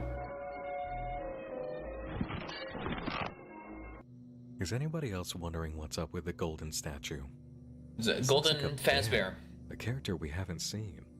In fact, it looks more like the Golden character on the Fazbear. original Nope, I've seen game him. cartridge, who most certainly isn't Buffy. Freddy Fazbear, yes. There may be a few characters in Broadside's history we've never seen, actually. Now, we discussed earlier if JD represents Harry from Cogware. I don't think much of that idea anymore. I think we have solid evidence as to who JD the Vandal actually is. I believe the suit was provided by Cogware since they made him for the game, and this video was on their website. But in terms of this being Harry, to answer that, we need to discuss the completed video from Layer 3. To get there, you and I need to take a walk.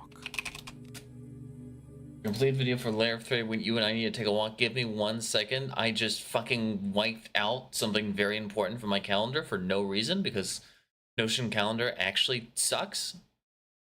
But I'll keep that in mind. Okay, 1 moment. Let me make this. I gotta remake it from scratch. You cocksucking son of a bitch. Repeat. It's gonna be every weekday. Yes. Thank you. Sorry about that.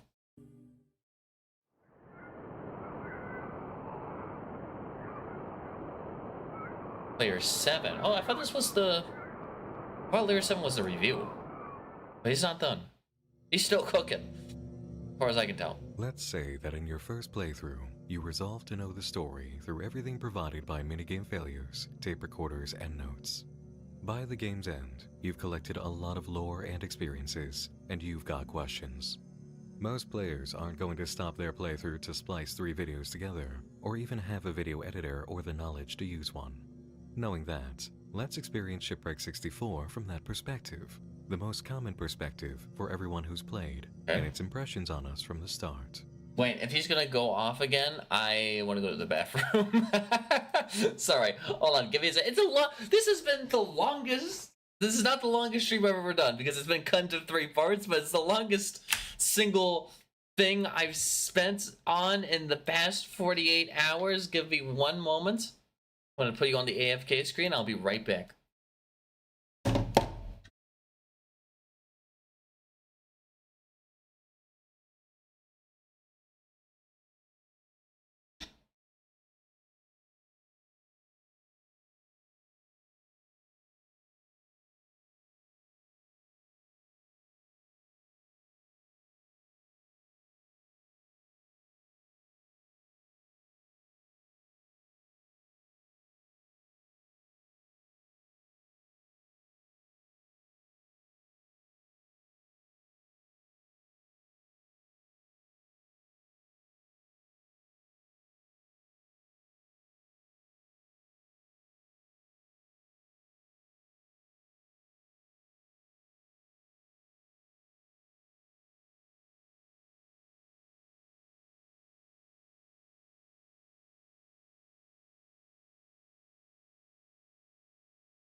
Alright, ladies and gentlemen, it's time that we finish this.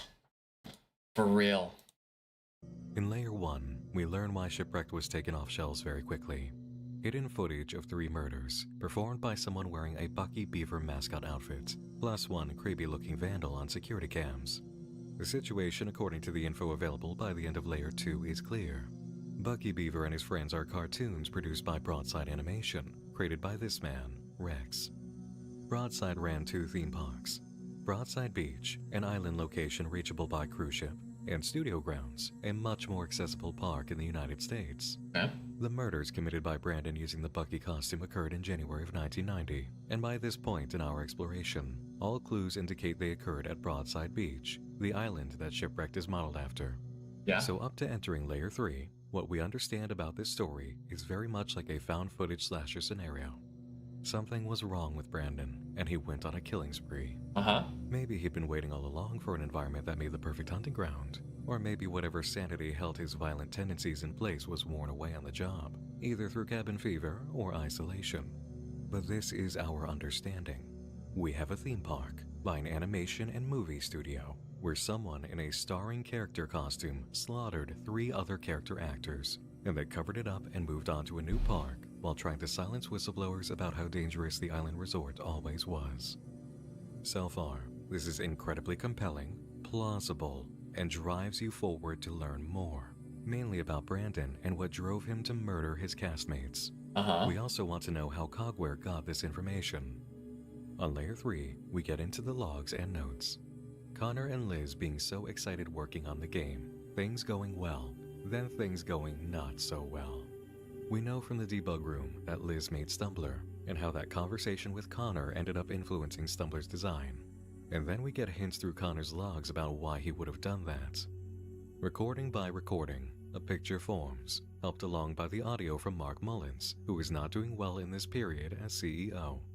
His wife, Harley, is hospitalized with an illness, and no one else appears to be doing well. The company is collapsing too, and he's just trying to get a grip. Yes. We know Harley's story is tragic. She has her arm amputated, and in the course of the game's development, she dies. Our understanding by the end of Layer 3 is that Mark is also the lead of a company struggling to beat horrific controversies. Connor found a lot of them, an entire history of death and tragedy to Broadside's name. Yes. And before the final meeting audio, we could tell what happened. The game's funding would be pulled, and Connor would use the hard drive's evidence as a massive drop inside Shipwreck 64 as an act of revenge. This system of logs and audio notes is awesome, and none of it is so directly expository that it feels out of place. The devlogs make sense, and the inclusion of recordings made by Mark found on the hard drive that Connor grabbed makes sense, because Connor would want people to hear those. Every act of giving us lore in this game, up to Connor's folder drop, comes to us in audio files, notes, photos, or security footage, and it's all either in-game or makes sense in context, like the folder download to help spread the evidence of 3 murders that Broadside covered up. That's the big point of it all, right? 3 murders, here they are. Broadside is filthy, and guests at their theme park have died, including children.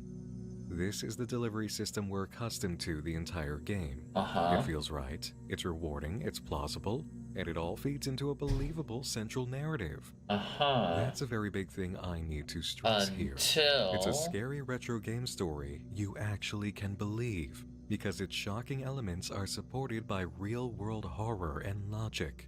A reality-grounded narrative about cover-ups for grisly events, including a serial character actor on a privately owned Five Nights at island. Freddy's. Everything Connor has access to that's major and needed to be out there was left for us in an accessible and very consistent way we can absolutely believe. And the story feels legitimate. There are no ghosts, there are no evil entities, nothing is cursed. It's just one very furious game dev whose dreams have been crushed by a company in decline trying to hide their Starling corpses. thing doesn't make any logical sense. So what is going haunted, on with whatever. the Starlings? Just keep going. Yes. These are supposed to be monster versions of the murder victims, right? Yes. Why do they look like this? And why do Olive and Giovanni have metal objects sticking out of their bodies? If they're murder victims, is it anywhere near plausible that Connor would have made them out to be horrible monsters attacking the player? As awful as he was about using Stumbler to mock Harley's amputation, This seems like a step too far, even for him. Well, we have information available to us about the Starlings. The 3 videos you have to stitch together from Layer 3, when combined, give you the rundown. And I'd like you to watch this, keeping in mind the way all the major lore given to us so far has gone, the kind of story it's told up to this point, and the way that everything about lore drops and circumstances in this scenario given by the game have felt. Sounds like this is going to be a huge curveball, but okay, I'm listening. Studio Grounds Innovation Labs. This is definitely some... Oh, it is the beaver. It just looks like Freddy Fazbear. Innovation Labs, taking the bodies and convert. This is Five Nights at Freddy's, is it not? Olivia Finch, Gary Wilson, Nathan Stewart. That's the wrong picture for Gary, by the way, according to the folder we received from Connor. Yes. Causes of death. Olivia Finch was found at the bottom of the lake right outside the cabins at Broadside Beach's staff quarters. When located, she appeared to be waterlogged. This is what we saw from the like something out of a notepad. horror movie, said Hillary Stocks, her cabin mate.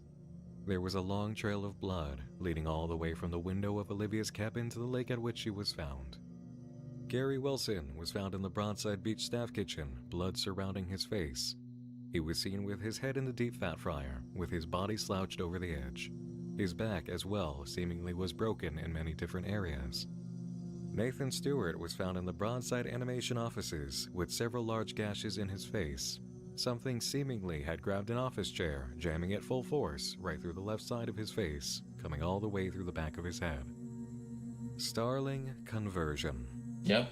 Starlings are a creature that is, in part, manufactured by Broadside Innovation Labs.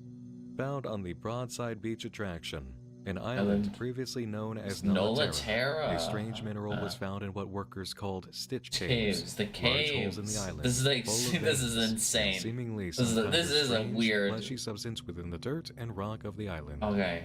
When researched, this material seemed to possess strange abilities. Every single chunk of the material appeared to have its own pulse. So this is we're getting some very traditional ARG sort of style, analog horror. Material with some kind of living organism, first attempted upon rats. It seemed to cause the subjects to jitter and twitch. When the skin was removed from the rats, the effect was even stronger. New bones, not previously seen on that of a rat, began to form, like plants sprouting from soil. Any creature infused with the material appears to alter and change its skeletal structure to fit whatever condition they are in. When the 3 victims emerged, it was in our best interest to fix that before it became a public ordeal.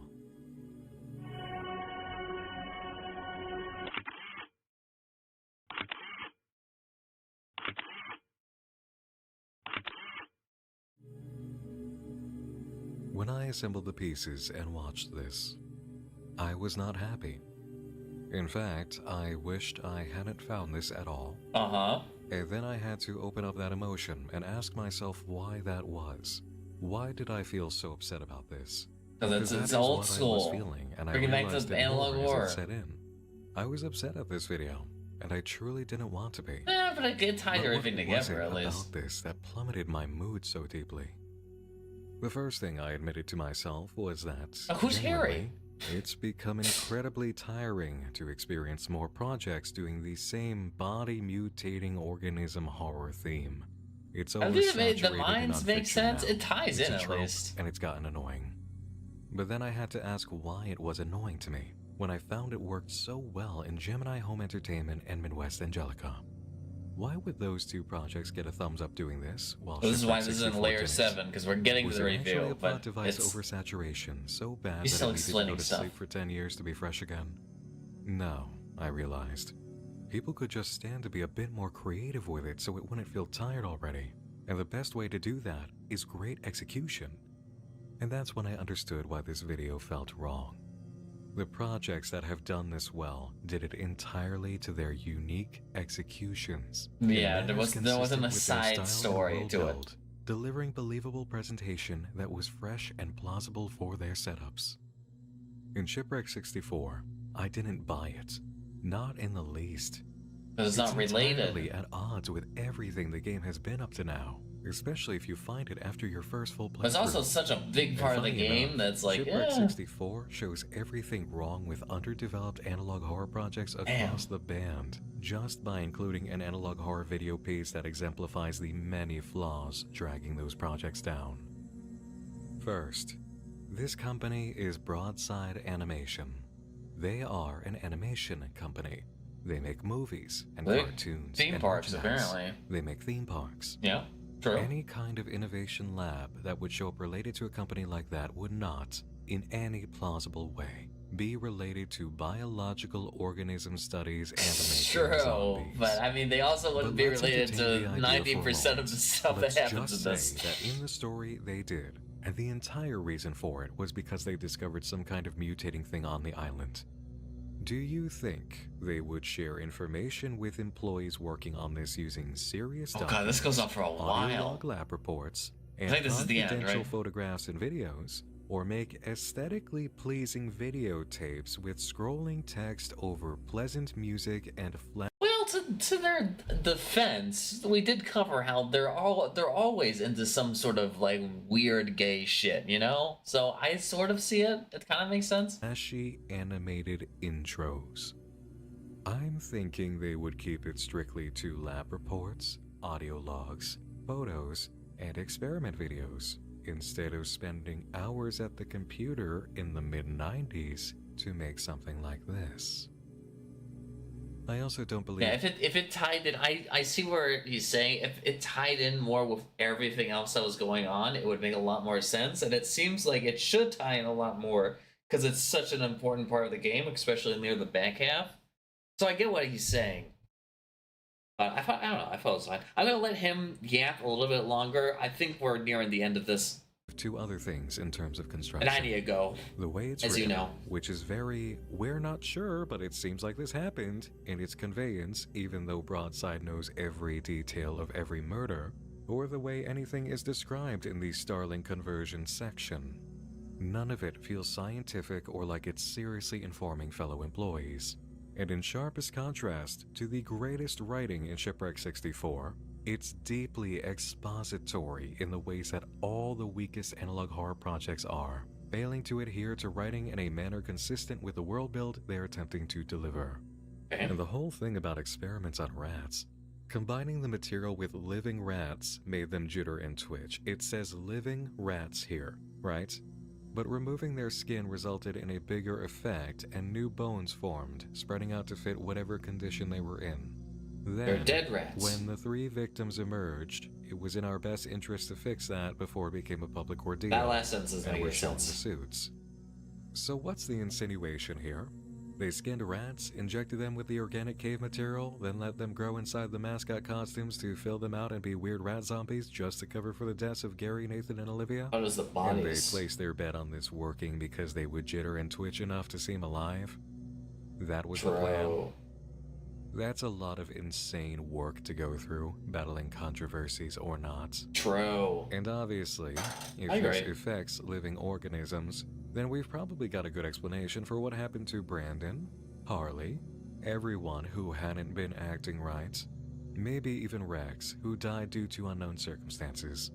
In fact, that's probably why Harley's arm was amputated.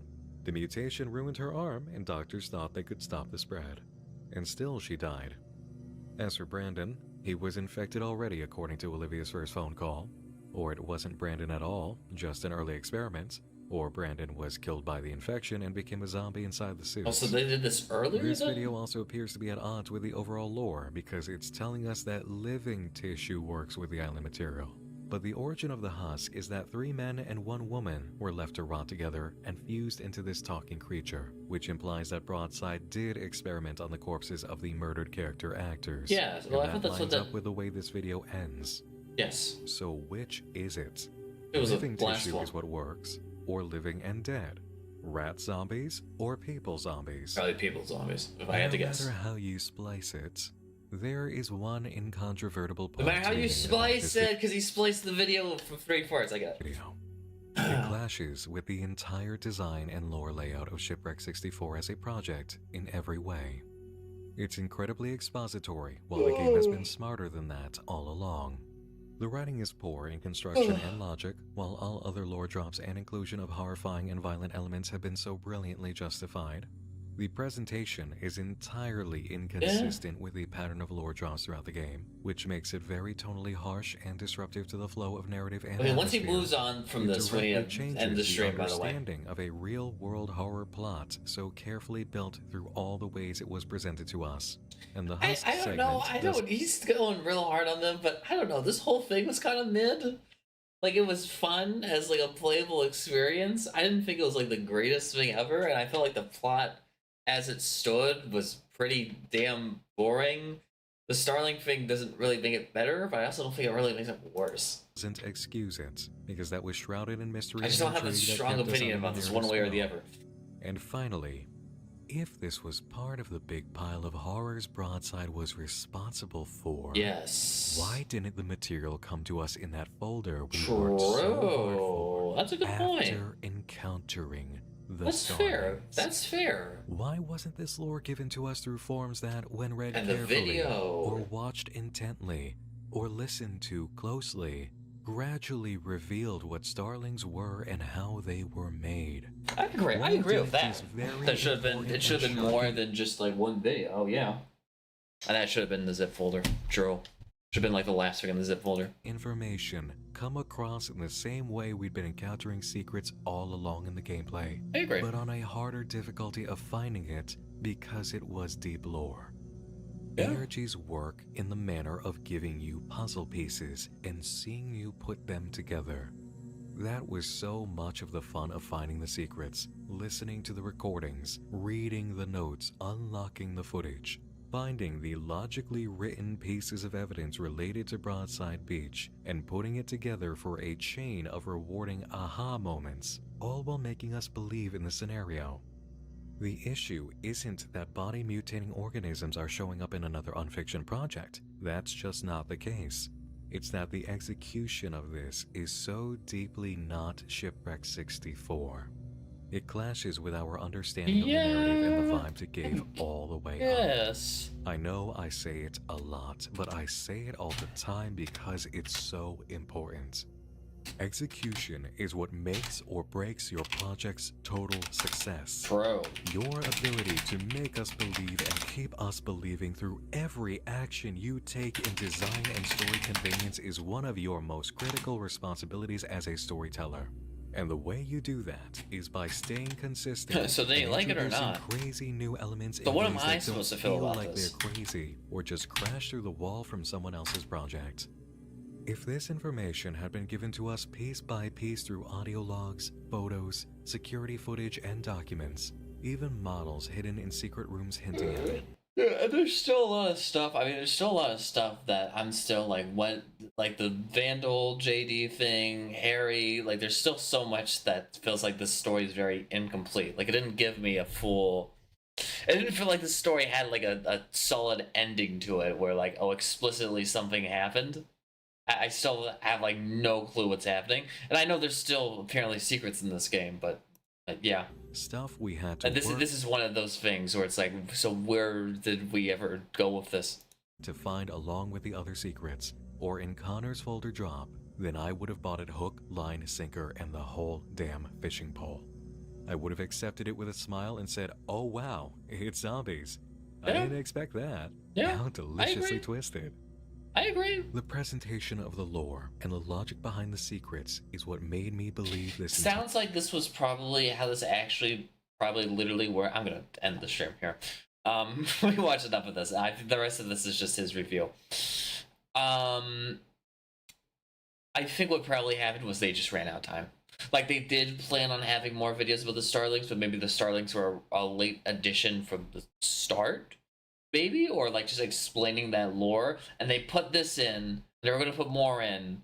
They're like, shit, we gotta release the game at X date because it's been sitting around too long, and people are waiting for the game because we keep putting teasers out. So we'll just release it as it is. That's usually how this sort of thing works in games, and how I imagine it worked in this game. Okay, I need to leave. Like really, I've been streaming for a total of like 6-7 hours today, and it's all been Shipwreck 64, but we are finally done. I'm going to put the nail in the coffin there for Shipwreck 64. It was a good experience. I don't dislike it. Not as good as Valley Verde, I will say. Valley Verde went off so hard. I would love to play a game eventually like Valley Verde, but I think the fact that this was playable, that I got to experience a lot of this blind, definitely helped it. I think now that I know the whole story, it was pretty mid, but I think, like I said, those interactive elements really helped this game in a way that they wouldn't have a normal story. So I definitely am still gonna make an armchair detective on this, and we're gonna finish a full armchair detective. It deserves one, especially with the amount of time we put into it. Tomorrow, if I do stream tomorrow will be Voices of the Void and an extra game that I will not mention. It might be something a little bit not as intense, because Shipwreck 64 really took it out of me. And also, I don't think I'm going to be able to do my recording today for because I need to finish the game development project. I might just do some work on it, but not record anything. I don't know. We'll see. I have to deal with that by myself. But I'm going to end the streams for today right here. Thank you for watching. I will see you in the next one.